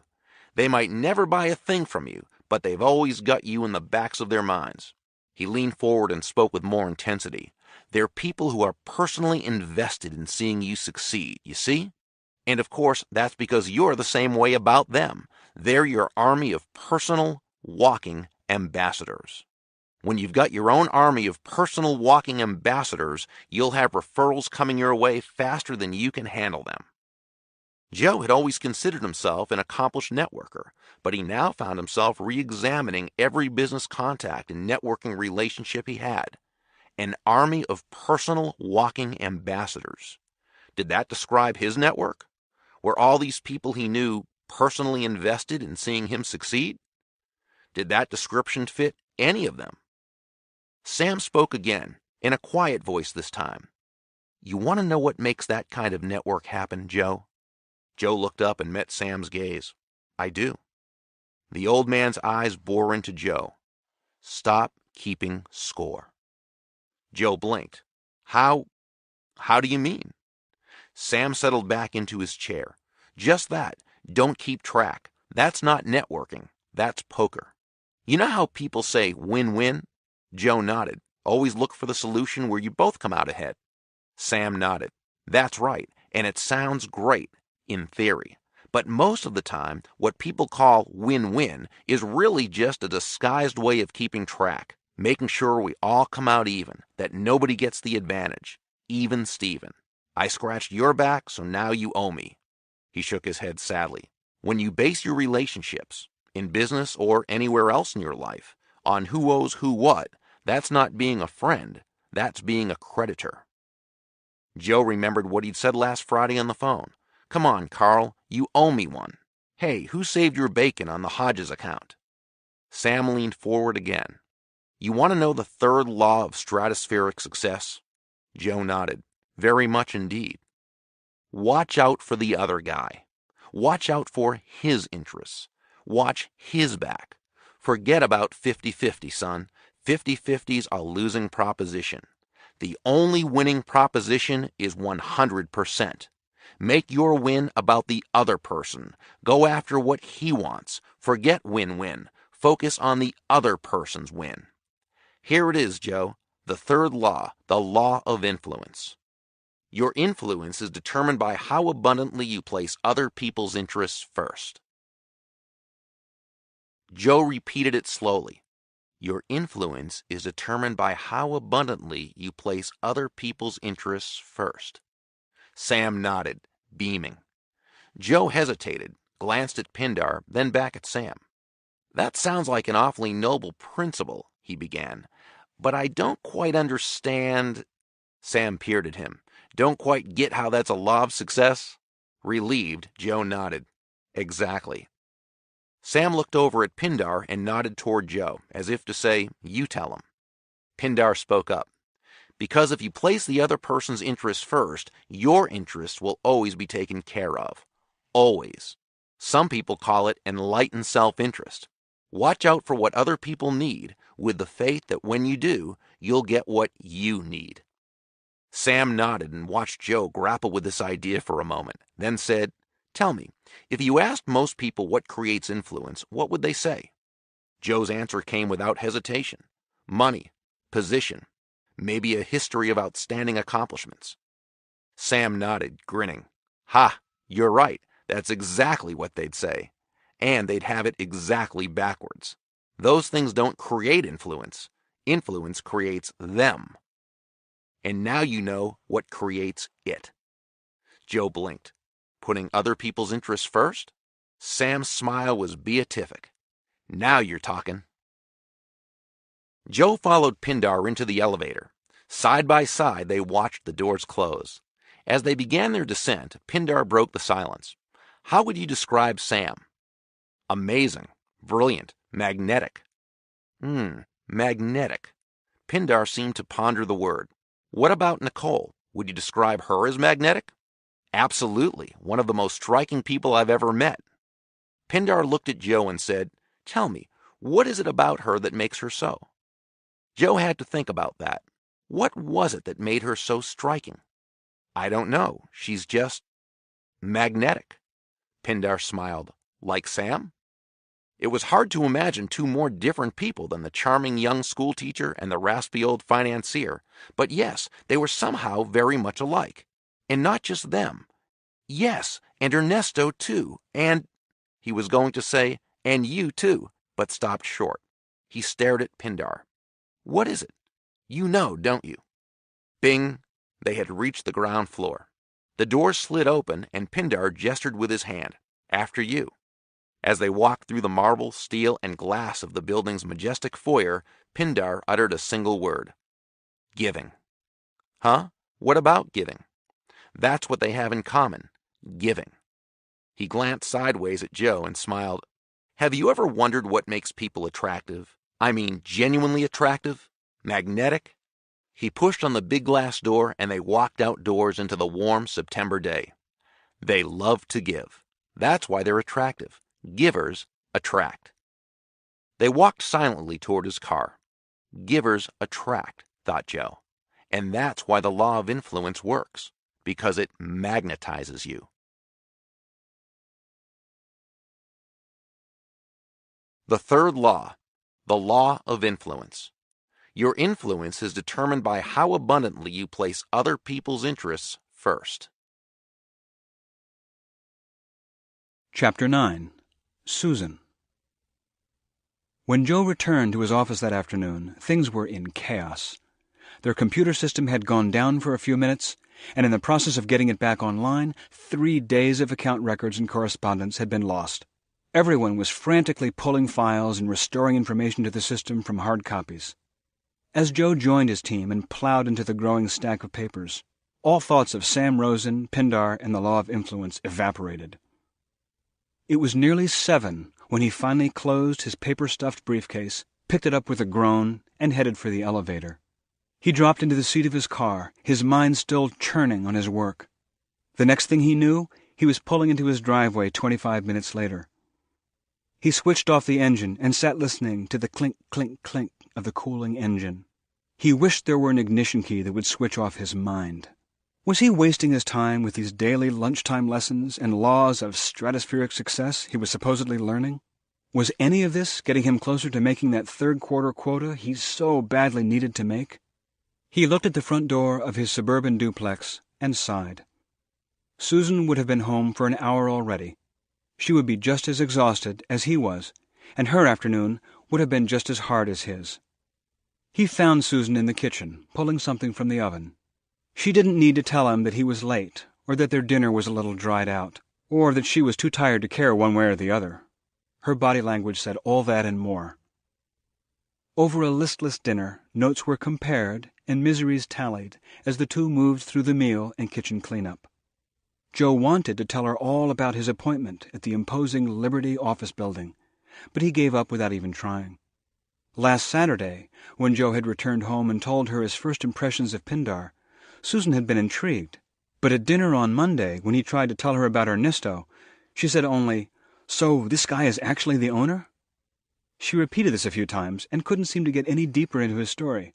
Yesterday, when he started telling her about Nicole Martin's kindergarten conference room, she rolled her eyes and said, "You're kidding." It went no further. Joe and Susan had established a sort of unwritten rule. They both had high-stress jobs and would arrive home for the evening in knots, each with at least a solid hour or two of extra office work to do. The unwritten rule was this: we each get up to 30 minutes of complaint time, no more. Tonight, Susan was already well into her half hour. Joe sat on the edge of their bed, doing his best to stay sympathetic, while Susan paced and talked. Inwardly, he sighed again, wondering what he could possibly say that would make her feel better. Suddenly, Joe realized that Susan had stopped talking, mid-sentence, and was looking at him. "I'm sorry," she said softly. "It's almost 8:30. A tired sigh. "I guess I'm a bottomless pity party." A wan attempt at a smile. "I know you've got work to get to." She turned away and said, more to herself than to him, "Fair's fair." Joe opened his mouth to speak, then closed it again. Fair's fair. What did that remind him of? And why did it sound so wrong? 50-50 is a losing proposition. It was Sam, of course. Even Stephen. I scratched your back, so now you owe me. That's not being a friend, that's being a creditor. Was that what their marriage had become? Without thinking about what he was going to say, he blurted out, "No, Suze, wait. Actually, I don't." She turned back and looked at him. "Please, go on," he said. "I'd like to hear about what happened. Really."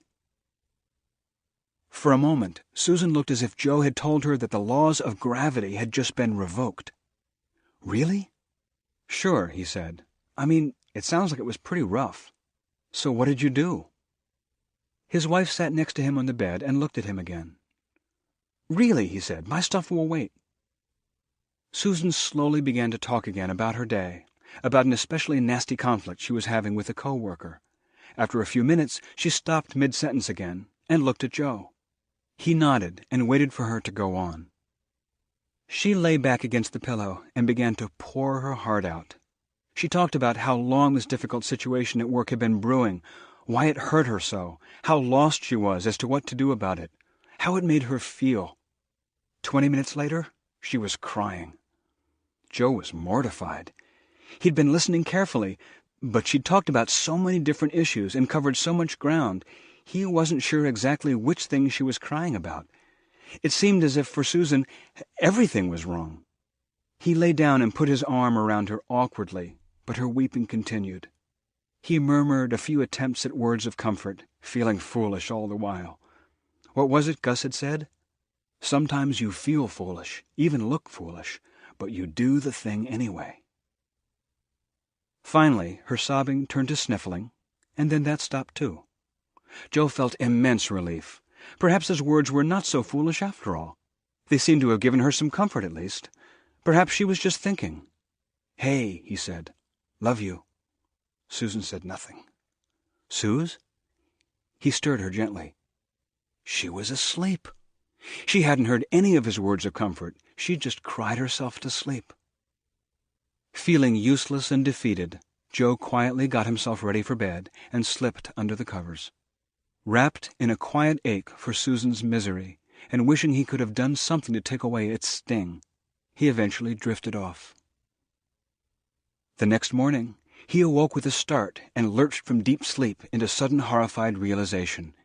Yesterday's lesson! What was it? Sam Rosen, networking, an army of personal walking ambassadors. The law of influence. He had gone from work to home to bed and passed the night away without even thinking about the day's lesson, let alone trying to apply it. He groaned and grabbed his pillow, meaning to throw it across the room in frustration. But as he did, he realized that Susan was not in the bed next to him. He glanced at the clock. 8:15. He had overslept. Susan must have crept out of bed and left the house without talking to him, without even bothering to wake him. He groaned again. He'd blown Pindar's lesson, he was late for work, and he was on the outs with Susan. 3 strikes, Joe, he muttered. Pindar's words echoed in his mind. If you don't abide by my condition, our meetings will come to an end. He dragged himself upright, with sinking thoughts about calling Brenda to cancel his lunch appointment with Pindar. And then he glanced at Susan's pillow and noticed a piece of paper, folded in half, with a single word written on the outside. Sweetheart. When was the last time Susan had called him that? Come to think of it, when was the last time Susan had written him a note? He picked it up and opened it. My sweet Joe, I hope I succeeded in slipping out without waking you. You deserve the extra rest after the earful I gave you last night. Thank you so much. Thank you for your generosity. Generosity? My sweet Joe. He read the rest of the note. I can't remember ever feeling so listened to, so heard. I love you. S. Joe was at a loss. Generosity? What had he been generous about? He looked back at the note, scanning it for answers. Thank you for your generosity. I can't remember ever feeling so listened to. He rubbed his face, amazed. It wasn't about complaining at all. She just wanted him to listen, just wanted to be heard. All at once, he remembered that voice like a creaking gate hinge. Stop keeping score. And then he laughed. He had done the homework. Chapter 10. The Law of Authenticity. What was it like?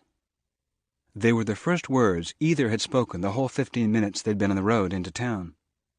Much like yesterday, when he'd been unable to stop thinking about the office, Joe was now having a hard time tearing his mind away from Susan's note and her tearful aria of woes the night before. Pindar's query caught him off guard. Sir? Joe didn't think he'd called Pindar Sir since their first meeting. Applying the third law, said Pindar. What was that like for you? It occurred to Joe that up to this point, Pindar had never once asked him anything about his homework or checked to make sure he was fulfilling the condition. So why was he asking now? A glance at Pindar told him the man wasn't checking up on him. He was asking because he genuinely wanted to know. It's because he knows something happened, he thought, something important. It went okay. I think it did. Honestly, I'm not sure. Pindar nodded, as if Joe's response made complete sense. These lessons don't apply only to business, Joe. A genuinely sound business principle will apply anywhere in life. In your friendships, in your marriage, anywhere. That's the true bottom line. Not whether it simply improves your financial balance sheet, but whether it improves your life's balance sheet. I guess I never thought about that before. I highly recommend it. He glanced sideways at Joe. My wife and I, remember, have been married for nearly 50 years. 50 years, Joe echoed. 50 years. The man's marriage had lasted nearly twice Joe's current lifespan. Now, this is going to sound very old-fashioned. Pindar glanced at Joe again, as if looking for confirmation that Joe understood this. Okay, Joe said, nodding. I believe there is one reason, and only one reason, that we have stayed together so long and are as happy together today as we were 48 years ago. More so, in fact. That reason is this. I care more about my wife's happiness than I do about my own. All I've ever wanted to do since the day I met her is make her happy. And here's the truly remarkable thing. She seems to want the same thing for me." "Wouldn't some people call that codependent?" ventured Joe. "Yes, some people probably would. Know what I call it?" "Happy?" Pindar laughed. "Yes, certainly that. I was going to say, I'd call that success." Success. Joe thought about his life with Susan and how it had begun to feel like a constant drama of battle and compromise. 50-50's a losing proposition. "Like what Sam says about networking," he commented. "Exactly." Pindar pointed out the windshield. "And here we are." Joe saw the huge auditorium looming ahead and turned in to the underground parking lot. They were going to hear the keynote speaker at an annual sales symposium. It was one of the city's largest events, and it attracted participants from all over the country. Today's speaker, though, was a local resident. Her name was Deborah Davenport. The place was packed, but Pindar had reserved 2 seats for them at the back of the large hall. Joe was impressed by the size of the crowd.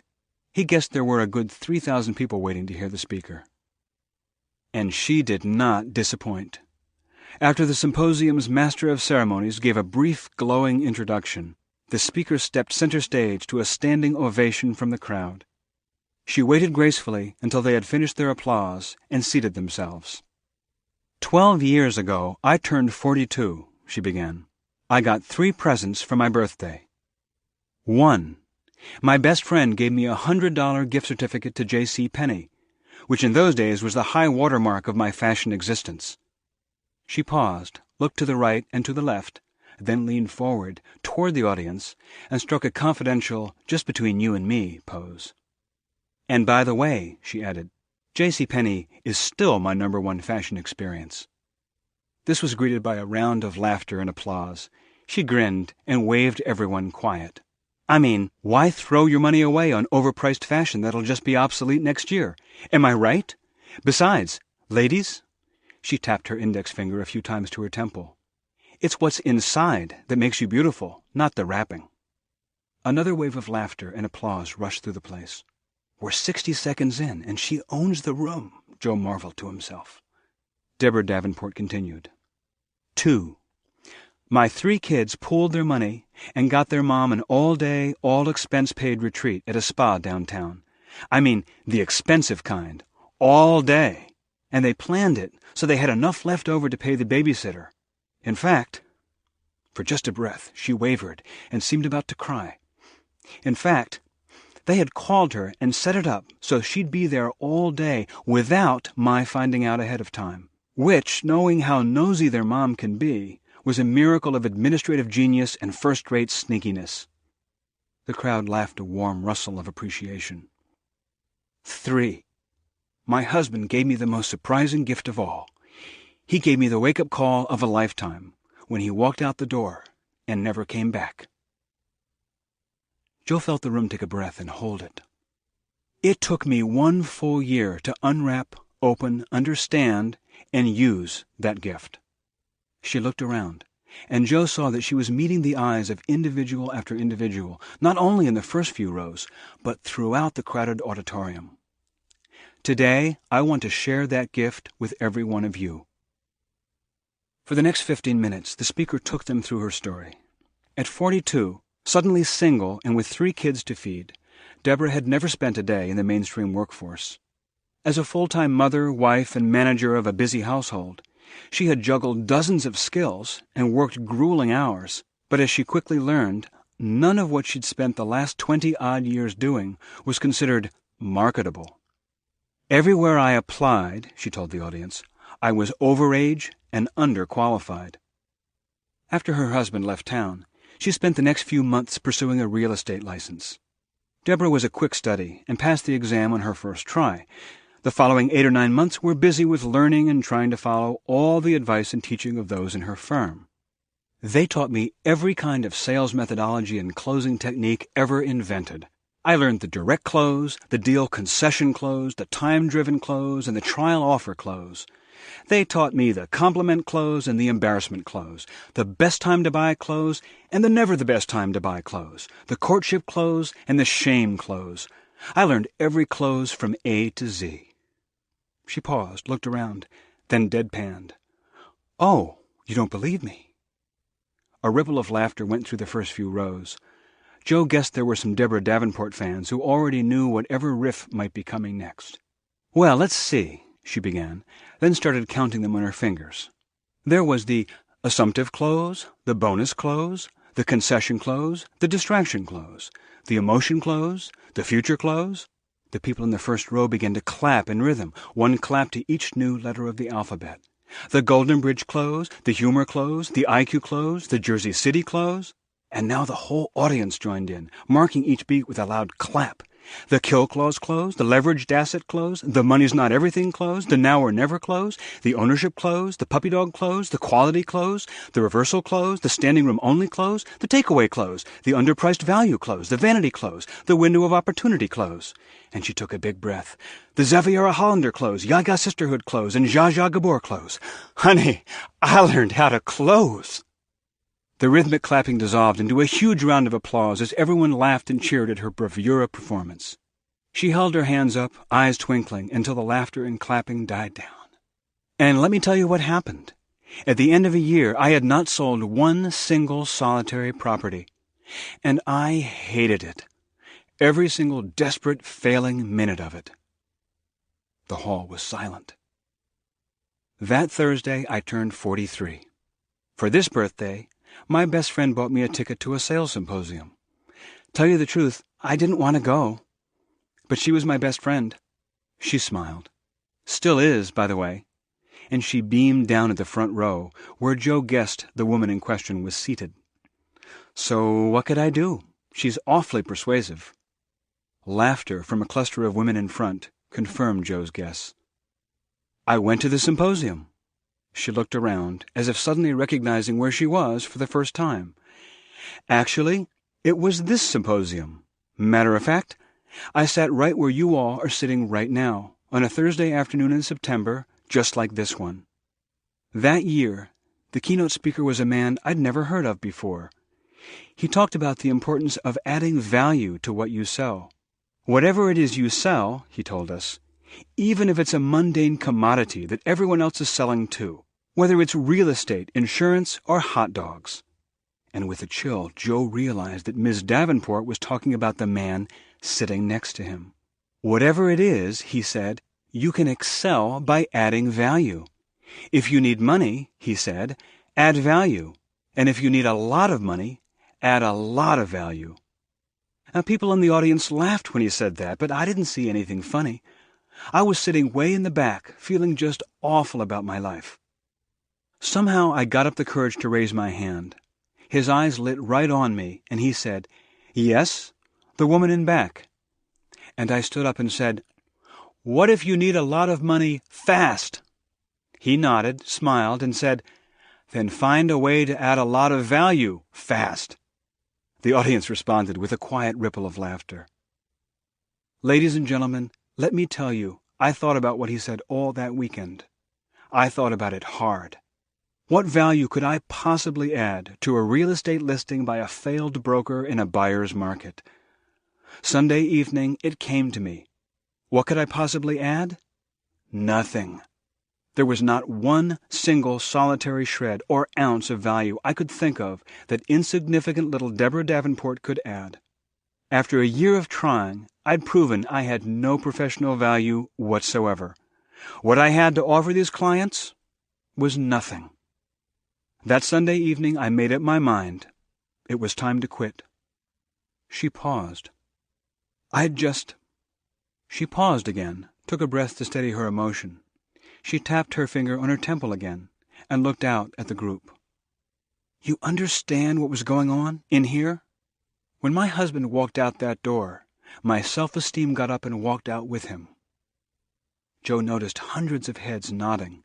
She was touching a powerful chord. My husband had seen me more as a liability than as an asset. The job market had agreed with him, and obviously so did the world of real estate. Who was I to argue the point?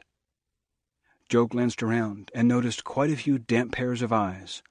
What mysterious power did this woman hold over them? Deborah Davenport gave a slow, sad shake of her head. A year later, and I still hadn't unwrapped my birthday gift. She took a sharp breath and let it out again, as if to shake off the mood. So I went in the next morning ready to clean out my desk.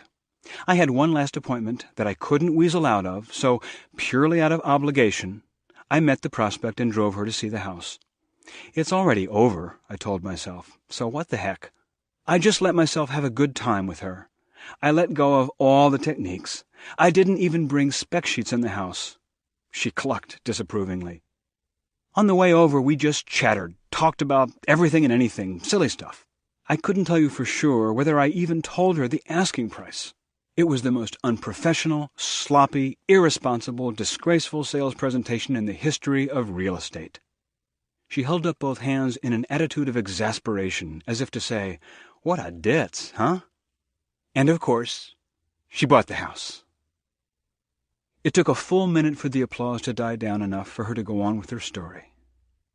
I learned something that day. When I said that my life as a mom, wife, and household manager left me with nothing the marketplace wanted, I was wrong.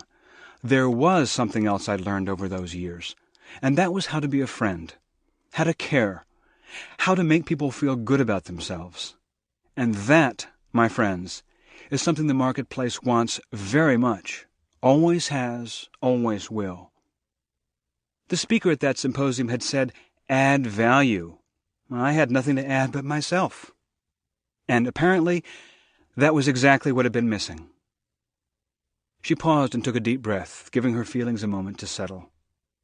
"I've sold a few more homes since then," she began, and an appreciative wave of laughter went through the audience.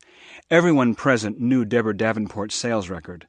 A few more homes was probably the understatement of the decade. Later I met the husband of the woman I sold that first house to, and he connected me to some friends who were getting involved in commercial real estate.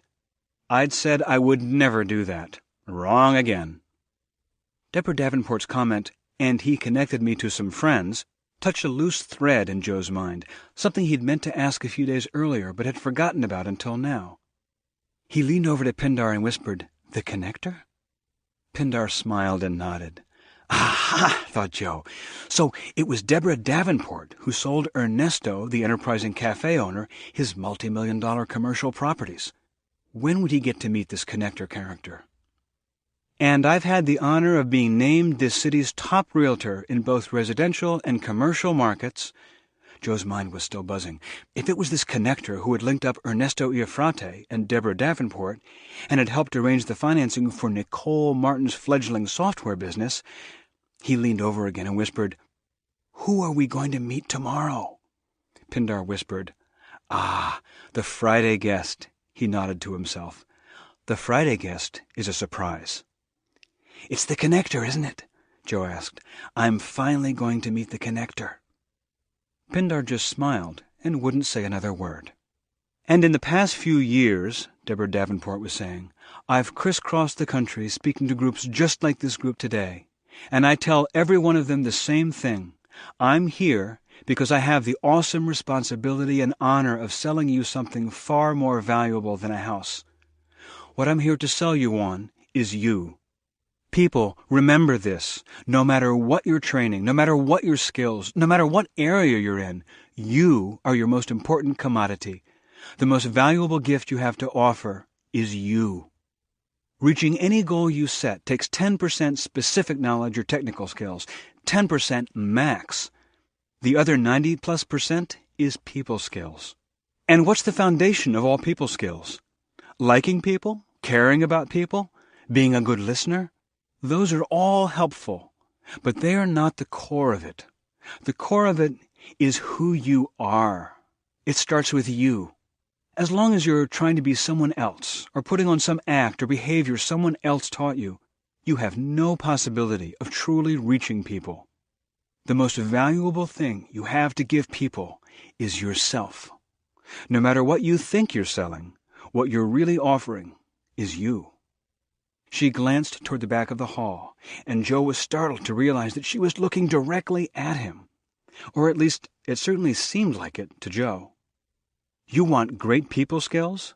She leaned in toward the audience as if confiding something to her best friend. "You want people skills?" she repeated. "Then be a person." She looked around from face to face. "Can you do that? Will you do that?" She looked to the left and then to the right again, meeting the gaze of dozens of individuals. "It's worth 10,000 times more than all the closing techniques that have ever been or ever will be invented. It's called authenticity." Joe remembered wondering what mysterious power this woman held over them, and knew he had just heard the answer. They pulled out of the parking garage in silence and threaded their way through the downtown maze. Joe had thought about many things in the last few days and had reevaluated much about the way he did business. But he had not been prepared for the impact that Deborah Davenport had on him with that single word. Authenticity. He glanced over at Pindar's impassive expression, unreadable as the Sphinx, then back at the road. "You know why I came to see you Saturday?" Pindar nodded. "You were hungry to learn about success, genuine success." Joe paused, then said, "Actually, no, not really. The truth is—" Pindar glanced at him, his eyes serious. "Go on." Joe took a breath. "I came to see you because I wanted to impress you. I wanted to gain your trust. And I was planning actually, to persuade you to help me put this deal together. This deal I'm working on. To bring your money and connections and, you know." Joe's voice dropped to an almost inaudible confession. "Your clout." There it was. He'd said it, and now it was out in the open. His reason for coming to see the man in the first place. The BK account. Clout and leverage. Joe had never seen Pindar angry. He certainly didn't want to see it now. Nevertheless, he took another breath, then forced himself to turn back and look his mentor in the eye. "It was a stupid reason," Joe said. Pindar spoke softly. "No, not stupid. It's where you were, that's all. Besides, that wasn't the reason you came to see me. You only thought it was the reason you came to see me." Joe stared at him. "Then what was the real reason I came?" Pindar smiled. "You were hungry to learn about success. Genuine success."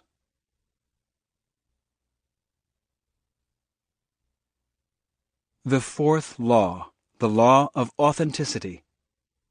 The most valuable gift you have to offer is yourself. Chapter 11. Gus. Gus left Joe alone that afternoon. He sensed the younger man needed some space. He didn't know exactly what had happened, but he suspected that Joe was experiencing the cleansing pain of honest self-reflection. As 5 o'clock approached, Gus closed up his desk, switched off his lamp, gathered up his things, and padded over to pluck his tweed jacket from the coat rack. "Gus?" He turned and saw Joe looking at him. The young man looked pensive. No, it was more. He looked positively contrite. "You have a minute?" Gus left his jacket on the rack. "Sure." He took a seat next to Joe's desk, folded his hands, and looked up. Joe came around the desk, pulled a chair over, and sat down next to Gus. "I need to tell you something." Joe paused. Gus waited. "You've been good to me ever since I first got here, and I've always thought of you as, well, a little naive, old-fashioned, you know?" Gus nodded. "I never believed the rumors about you," said Joe. "I mean the ones about them just keeping you on out of loyalty. And I never believed the other rumors either, the ones about how successful you've been. But that part's true, isn't it? These 5 laws, all Pindar stuff about giving, you know all this stuff, don't you?" Gus regarded Joe for a moment before answering. "I have been very fortunate in my career," he began. "And yes, I have been to the Stone Mansion and learned those same lessons you've been learning this week." Gus looked at his hands, then back at Joe. "Let's see. Today being Thursday, I'm going to guess that you've just heard about the 4th law of stratospheric success?" Joe nodded. "Authenticity. And now I'm supposed to figure out some way to apply it." Gus pursed his lips thoughtfully. "Well, seems to me perhaps you just did." Joe stared at Gus for what seemed like an entire minute. Gus smiled back, unblinking. "It's you, isn't it?" Joe said softly. "You're the connector." Gus unfolded his hands, leaned back in his chair, scratched his head, looked out the window, then looked back at Joe and spread out his hands. "You got me. I met our friend Pindar 35 years ago. Introduced him to Sam Rosen a few years later. A few years after that, I invested a few dollars and bought both men hot dogs at a neighborhood stand I knew about. That hot dog lunch turned out to be a very productive investment. He gave Joe a moment to digest this information, then continued. A little over 10 years ago, I introduced Ernesto Iafrate and his wife to Deborah Davenport, the woman who sold my wife our house. Unless I miss my guess, you probably heard her speak earlier today. Dazed, Joe just nodded. A few years later, when some young friends of mine wanted to form their own software company, I introduced them to Sam, who gave them financial advice. Sam, Pindar, and I invested in Nicole Martin's little venture, and we did well, just as we did with Iafrate's cafe. Noting Joe's open-mouthed stare, Gus laughed a little self-consciously. I don't know, I just keep finding good horses to back. I've always been pretty lucky that way. He looked Joe in the eye, and Joe understood that he was saying he considered Joe to be one of those good horses too, and that it had nothing whatsoever to do with luck. I don't get it, Joe blurted out. Forgive me for putting this so bluntly, but you must be worth millions. Gus gazed at Joe with an intensity Joe had never seen in the old man's face before. This is something I consider very, very private, but I'd like to share it with you now and trust that this will be confidential between us. My net worth. Joe nodded. Gus named a figure. Joe's knees went weak. But why do you still work here? Why do you still work at all? Before Gus could answer, Joe held up one hand. No, don't tell me. I'll bet I know. He thought about Gus's long, rambling conversations, his easy manner with potential clients, his erratic, extended vacations. He smiled. You just love what you do. You love talking with people, asking them questions, learning all about them, finding ways you can help them, serve them, fill a need, share a resource. Gus stood up, ambled over to the coat rack, retrieved his tweed jacket, and winked at Joe. An old man's got to have some fun. As Gus walked to the elevator door, Joe smiled and called out, See you at lunch. Gus turned and looked back at Joe, puzzled. Lunch? Joe chuckled. Oh no, this time I have it figured out. You're the connector, right? So you're my lunch date at Pindar's tomorrow. The Friday guest. Ah, the Friday guest. Gus gave a little laugh. Me? No, it's not me. He laughed again and stepped into the elevator, talking to himself as he went. The Friday guest. Now that should be fun. Chapter 12. The Law of Receptivity. Friday at 12 o'clock sharp, Joe rapped briskly on the front door of the great stone mansion. He glanced up at the gathering clouds and slipped his hands into his pockets for warmth. Today was the kind of late September day that held more hints of approaching winter than of departing summer. He was about to knock a second time when the door swung open and Rachel appeared. Joe, come on in, she said, leading him into the study. The old man had an unexpected phone call. If you don't mind waiting here, he'll be down in just a few minutes. Joe looked around the oak-paneled room with its muted tones and its smells of leather and old books.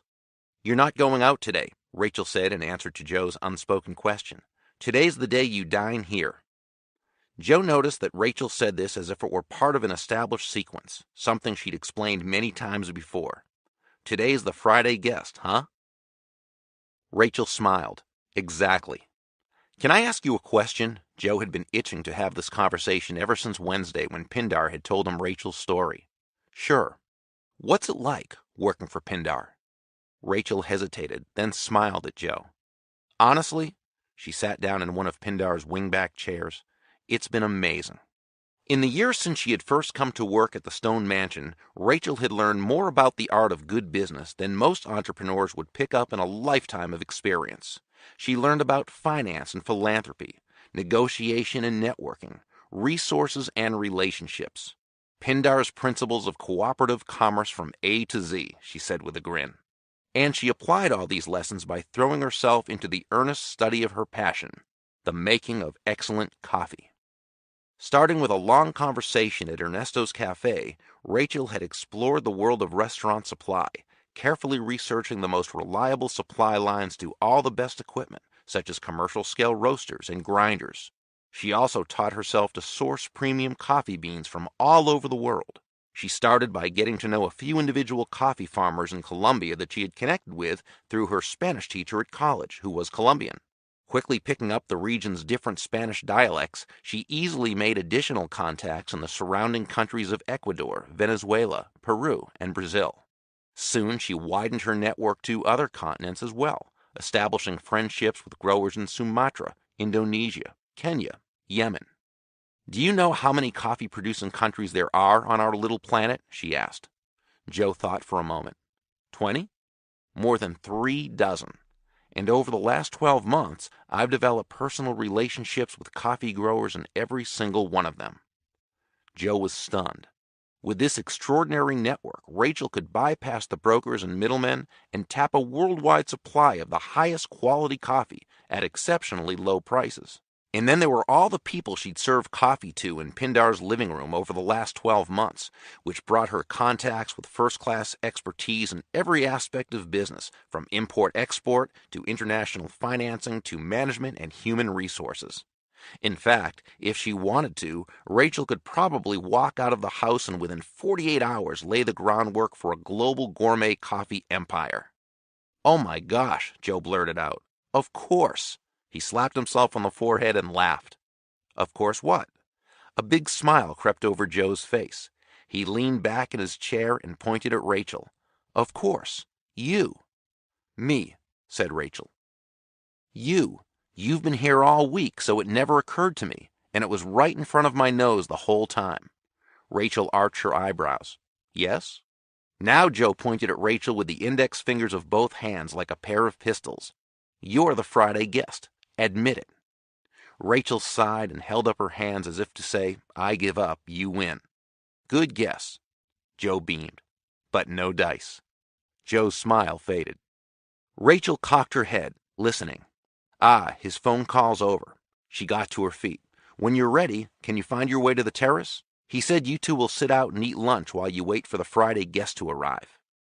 She smiled at the look of consternation on Joe's face and quietly withdrew. Joe slowly shook his head, then got up out of the comfortable chair and headed out to the terrace to join his mentor and await the Friday guest, whoever that might turn out to be. "So, what do you think about all this?"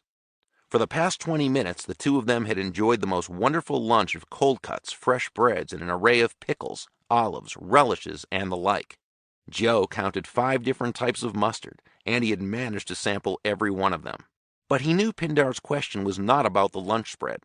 It was about everything he had seen and heard during the week.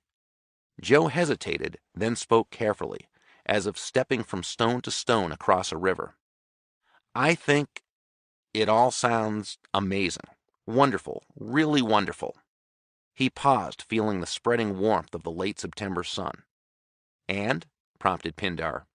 "And I'm just not—" Joe took a big breath and then let it out, unable to finish the thought. "Let me see if I can help here," said Pindar. "When you were young, what did you learn about giving?" Joe frowned in concentration. Pindar interrupted his train of thought before it had even gotten started. "Don't think about it, Joe. Don't try to remember. Just tell me, when I say giving, what's the first thing that leaps to mind?" "It is better to give than to receive." "Exactly. It's better to give than to receive, right? If you're a good person, that's what you do. You give. Good people give and don't think of receiving. But you think about receiving all the time. You can't help it. Which means you're probably not really a very good person. So why bother trying? All this giving stuff sounds great. For some people. For people like me, maybe, or Nicole, or Ernesto. But not for you. It's just not who you are." There was a moment of silence. "Is that how it is?" Joe sighed. "Something like that," he admitted. Pindar turned and looked out at the city stretching off to the west. He seemed pensive, almost sad. He continued looking into the distance as he resumed speaking. "I want you to try something for me. I'm going to count to 30, and while I count, I want you to slowly exhale. That's all. Just exhale and don't stop. Take a good breath in first so you have plenty of air, okay? Now, breathe in and go. and as Pindar began counting, Joe began to slowly let his breath out.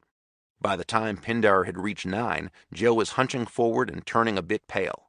At 12, he straightened up and abruptly drew in a big gasping breath. Pindar glanced at Joe. Couldn't get to 30? Joe shook his head. What would you think if I told you it has been medically proven that it's healthier for you to exhale than to inhale? Would that make a difference? Puzzled, Joe shook his head again. No, of course not. You can't just go on exhaling forever, no matter what argument anyone gives you. What if I told you that it's better for your heart to relax than to contract, to just keep opening up without squeezing down again? Would you give it a try? This time he didn't even wait for an answer. It's ridiculous, right? Of course it is. And so is that bit of traditional wisdom nonsense that you and I and everyone else had drummed into us. It's not better to give than to receive. It's insane to try to give and not receive. Trying not to receive is not only foolish, it's arrogant. When someone gives you a gift, what gives you the right to refuse it, to deny their right to give? Receiving is the natural result of giving. If you give and then try to stop the receiving that comes back, you're like King Canute watching the tide roll out and commanding it not to come back in. It has to come back in, just as your heart has to contract after relaxing. At this instant, all over the globe, all of humanity is breathing in oxygen and breathing out carbon dioxide. So is the rest of the animal kingdom. And right now, at this instant, all over the globe, the billions and billions of organisms of the plant kingdom are doing the exact opposite. They're breathing in carbon dioxide and breathing out oxygen. Their giving is our receiving, and our giving is their receiving. In fact, every giving can happen only because it is also a receiving. And with that, Pindar abruptly stopped speaking and gazed again out at the city and mountains beyond. Joe sat riveted to the spot, as if in the aftermath of an earthquake. Every giving can happen only because it is also a receiving. For a full minute, neither spoke. Joe heard nothing but the confused rush of blood in his ears. It was as if he could hear the sounds of thought swirling in his brain. Then he became aware of his breathing, in and out, in and out, in and out, and he laughed. A horse. Pindar turned and looked at him quizzically. A horse, Joe repeated, to water. You can lead a horse to water. Pindar cocked his head and waited. But you can't force him to take the water you offer. That's the last law, isn't it? Receiving, choosing to receive. Pindar said nothing, nor did he move. He just continued to watch and listen. Joe's thoughts started coming in a rush. All the giving in the world won't bring success, won't create the results you want, unless you also make yourself willing and able to receive in like measure. Because if you don't let yourself receive, you're refusing the gifts of others, and you shut down the flow. Because human beings are born with appetite, nothing is more naturally geared toward being receptive than a baby. And if the secret of staying young, vibrant, and vital throughout life is to hang on to those most precious characteristics we all have as children, but which get drummed out of us, like having big dreams, being curious, and believing in yourself, then one of those characteristics is being open to receiving, being hungry to receive, being ravenous to receive. And now Joe's eyes were shining, as were Pindar's, watching him. In fact, all those things I just mentioned, having big dreams and being curious and believing in ourselves, those are all aspects of being receptive. They're all the same thing as being receptive. Being open to receive is like... And here Joe seemed to grapple for a moment. He spread out his arms and looked upward as if searching for a word big enough to convey his thoughts. It's like everything. Joe stopped. Pindar beamed at him for a moment, then spoke. The world certainly was designed with a sense of humor, wasn't it? Inside every truth and every appearance, there's a bit of opposite tucked inside. Just to keep things interesting, Joe mused aloud. Yes, Pindar replied, nodding with delight. That's an excellent way of putting it. Just to keep things interesting. Things are always a bit the opposite of what they seem. So the secret to success, Joe went on, to gaining it, to having it, is to give, give, give. The secret to getting is giving, And the secret to giving is making yourself open to receiving. What do you call this law? Pindar raised his eyebrows. What would you call it? And Joe replied without hesitation, the law of receptivity. Pindar nodded thoughtfully. Good. They sat together in silence for a long moment, contemplating the law of receptivity and the glorious irony of creation that tucks its greatest truths carefully inside of paradoxes. Joe had a sudden thought that nearly made him jump. My lunch hour's nearly over. Who are we supposed to see today? Pindar looked over at him. Who are we supposed to see? You know, who was supposed to reveal the last law? The Friday guest. Pindar smiled. Ah, the Friday guest. That would be you, my friend. And he paused and said again, that would be you. The fifth law, the law of receptivity. The key to effective giving is to stay open to receiving. Chapter 13. Full Circle. That afternoon, the mood was somber on the 7th floor of the Classen Hill Trust Corporation. Third quarter was coming to an end, and all Joe's colleagues were doing the same thing he was. They were trying to conjure some last-minute miracles to bring in just a little more business. Or in Joe's case, a lot more business. But that business had not arrived. Carl Kellerman had called to confirm the bad news. Neil Hansen had indeed been awarded the fat contract Joe called the Big Kahuna, and Joe had not. Joe sat at his desk, gazing thoughtfully at his empty coffee cup, while his co-workers began pulling on their coats and snapping their briefcases shut. It was already after 5. Whatever else they might accomplish would have to wait for October and fourth quarter business. You want to come in off that ledge and talk about it before you jump? Joe looked up to find Gus peering at him from his open office door.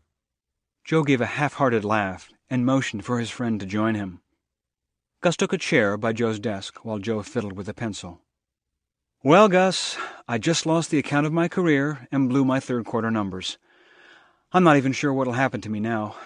And the really weird thing about it is... While Gus listened, he pulled his meerschaum from a vest pocket and poked at it. The weird thing is, of course I feel bad, but not as bad as I should. I mean, I never actually tried to get Pindar's help on this. I never even brought his name up to Carl Kellerman. I suppose I screwed up big time, but if I had to do it over, I think I'd do the same thing, you know? He looked up at the clock on the wall. Exactly 1 week ago, right at this moment, I was asking you for Pindar's phone number. And now, he sighed. Patience, I guess. Gus pulled a small silver lighter from his pocket, put the meerschaum between his teeth, ignited the lighter with a soft snick, and held the flame to the pipe's hard white clay bowl. He puffed a few times until the pipe was well lit, then leaned back. The man was actually smoking a pipe, right here in the office. Gus winked at him. Just a few puffs. He drew on the pipe, then held it away, peered into the bowl, and poked at it with his forefinger. You can't measure your success by whether or not you get the account. That's not the point. No? What is the point then, Gus? Gus took another puff, blew 3 perfect smoke rings, and watched them fade away, then knocked the pipe's contents out into Joe's trash can. The point is not what you do, not what you accomplish. It's who you are. Suddenly Joe felt like crying. I know, it's just...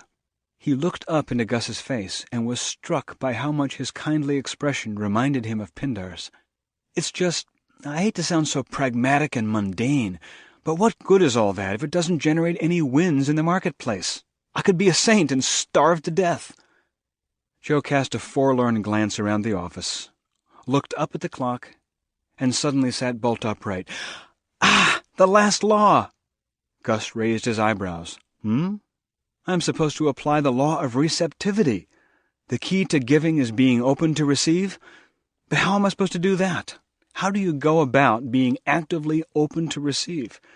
'Cause I'll tell you, Gus, I am already open to receive, honestly. I mean, I am really, really open.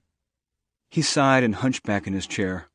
At least I thought I was. but it looks like the only thing I'm receiving is the short end of the stick." Gus leaned over and put his hand on Joe's shoulder. "Don't worry, Joe." He stood up. "Worrying about it does no one any good. You've had a long week. Go home to your wife. I'll stay and close up." Something in Gus's manner made Joe's shoulders relax, and he felt his bleak mood dissipate slightly. He gave his older colleague a wan, tired smile. "Thanks, Gus. But you go ahead. I'll get it." Gus shook his head and went to get his coat. "You're a different person than you were a week ago, Joe. You know that?" He walked to the elevator, pushed the down button, and turned back just as the door slid open. Although this Joe was already inside there, too, just not quite visible yet. He smiled. "Good night, Joe."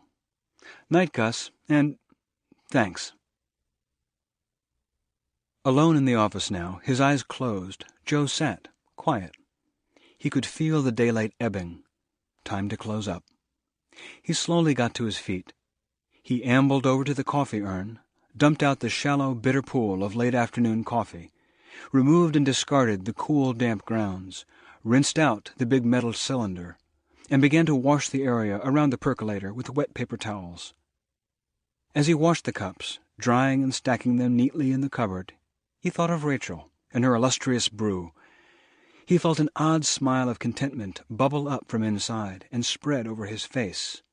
He stopped moving and listened to the quiet stillness of the normally busy office.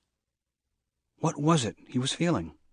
The quiet felt almost as if it were alive, motionless, but listening. It felt, how would you describe it? Receptive. The phone rang. Joe swiveled to stare at it, then at the wall clock. At 6:15? On a Friday? He picked up. "Hi, is this Joe?" It was not a voice he recognized. "I can't believe you're still there." "I'm sorry, have we—" Joe couldn't place the voice. "No, you don't know me. Name's Hanson, Neil Hanson. Ed Barnes gave me your number." "Who? Ed Barnes referred to me? Are you sure you—" And then he remembered. Ed Barnes, the competitor whose name he had given to Jim Galloway. The phone conversation Monday, his first day of homework. Give more in value. "Wait," Joe stammered. "The Neil Hanson that got that account with—" "Listen," the man sounded frantic. "I'm in a real jam." Joe couldn't believe his ears. The guy who had nailed the BK account without breaking a sweat, an arch-competitor referred by yet another competitor, was now on the phone with Joe because he was in a jam? "And Ed said it was a long shot, but I might as well give you a call, that you might know someone, that you'd given him a great referral. I've got a guy about to call me back who works with this huge account. I'm talking seriously huge, and he's in a major bind. This account's lost their supplier, and they need someone fast, because they have this major thing lined up." "Who's the account?" asked Joe. He heard the man pause on the other end. "You won't believe me when I tell you." He told Joe the name of the account. For a moment, Joe couldn't breathe. It was a name next to which the big kahuna would seem no more than a minnow. This was not a big kahuna. This was a humongous kahuna. Joe felt dizzy. "What do they need?" he asked faintly. "Hang on a second. It's them calling now." Neil Hanson clicked off the line for a moment, and Joe paced as he waited. After 10 or 15 of the longest seconds Joe had ever experienced, the voice came back on the line. "Okay, now they're hanging on a sec. All right, here's what we got. They're buying 3 international hotel chains and consolidating them all under one roof, rebranding them with a strong emphasis on business conferences and resorts, and kicking the whole brand off by relaunching a luxury cruise line they purchased as part of the whole package. Get this, in 3 weeks." Joe was afraid to ask. And, okay, last minute, they lost a critical concession. The supply people they were working with started getting funny with their pricing structure and finally had to pull out. None of the other suppliers we've tried to put them together with can possibly meet their scale or their quality standards. None of the other guys are big enough, and frankly, none of them are good enough. Whoever can make this happen is going to be sitting on an amazing package. But I can't find anyone who can pull it off, not on this scale, price, and schedule. "What's the concession?" Joe almost whispered. The other man's voice came back with a defeated, tired, Friday afternoon tone. "Premium, top-shelf coffee. I'm talking Hundreds of thousands of customers. I'm talking mega high quality at impossibly high volume. 3 weeks. 3 weeks. Nobody's come close.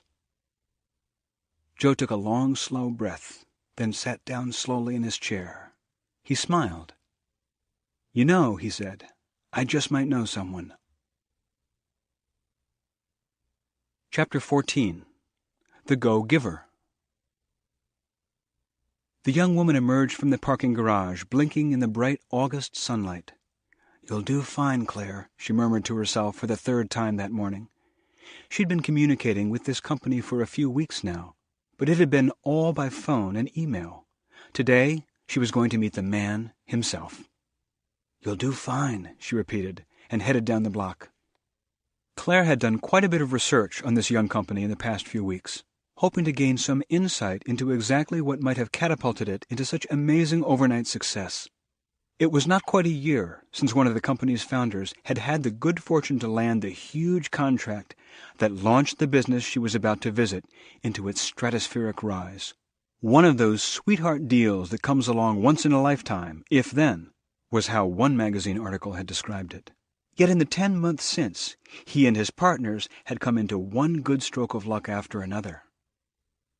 As young as he was, there was already a reputation circulating about his having a golden touch. Claire arrived at the address she had been given, a converted factory building in the city's old garment district, surrounded by boutique grocery markets and loft apartments. She peered through the door, and sure enough, there was the name, hand-carved into a large wooden sign in the quaint tile foyer. Rachel's Famous Coffee, 5th floor. She leaned back and glanced up, counting the floors. The 5th floor, that would be the top floor. The sun's glare made her a little dizzy. "Doesn't look like their success has gone to their heads," she mused, as she stepped through the tiny foyer and into the ancient elevator. The receptionist at Rachel's Famous Coffee greeted Claire with a warm smile and directed her down a long hall to a door bearing the single word, "Brainstorming."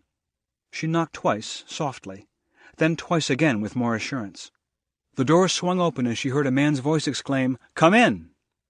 A beaming, spectacled, round-faced man in his late 30s ushered her into the spacious conference room as he shook her hand. "You must be Claire," said the man. "I'm Hansen, Neil Hansen. It's so good to meet you. My partners and I appreciate all the hard work you've put into your proposal." Claire nearly gasped.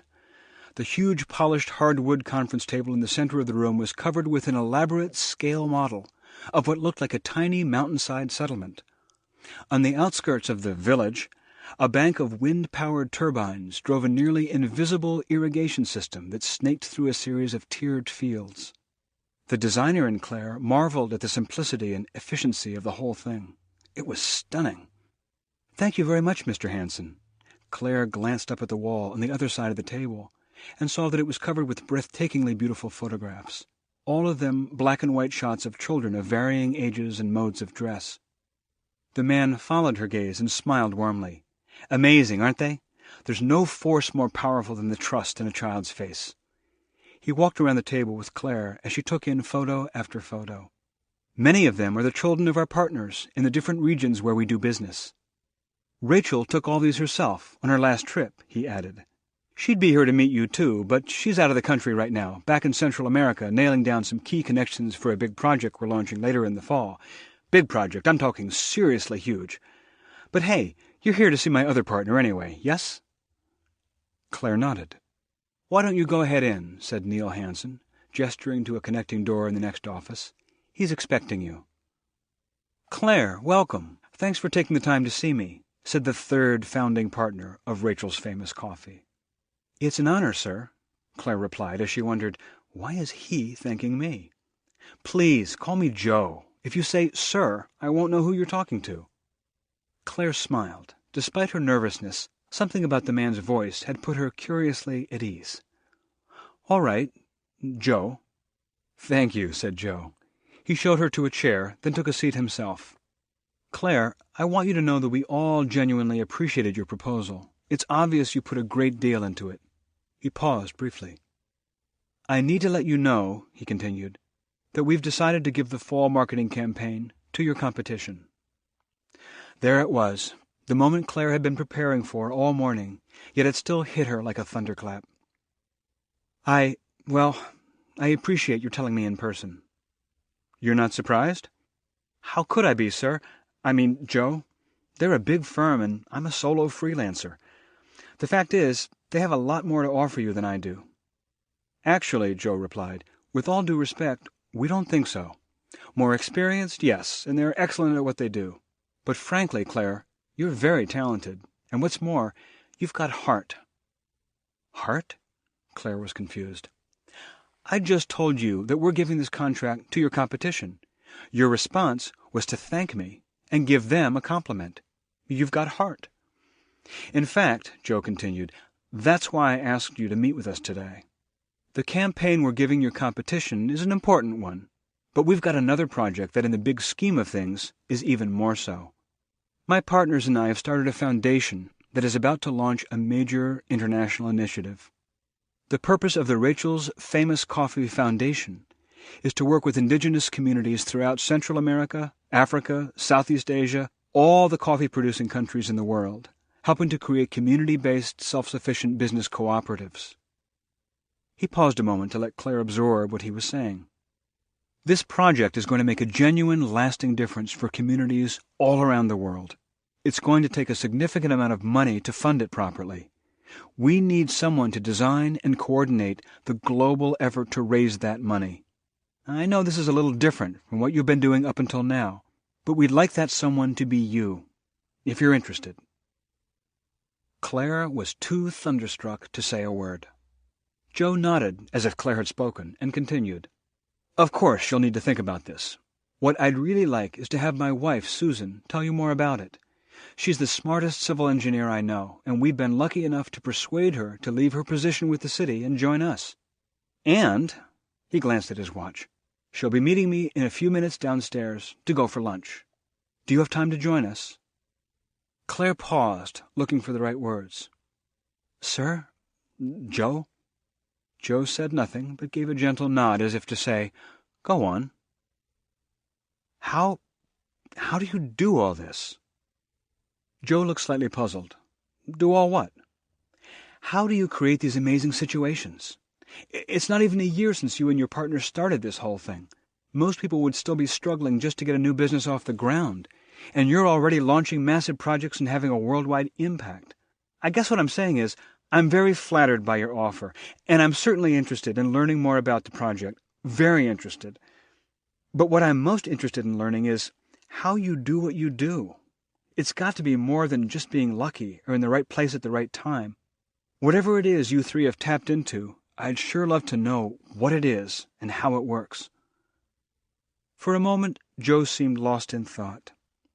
Claire was starting to wonder if she'd been too bold, and perhaps offended him, when he took a deep breath and spoke.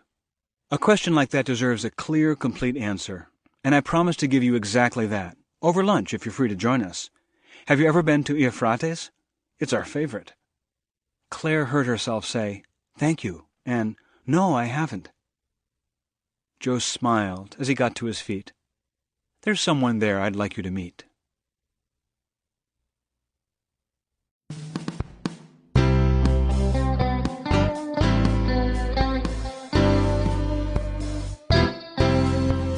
Find out how you can be part of the Go-Giver phenomenon by visiting www.thegogiver.com. That's www.thegogiver.com.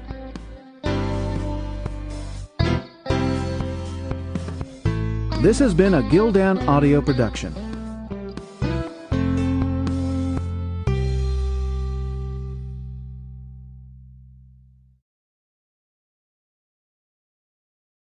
Audible hopes you have enjoyed this program.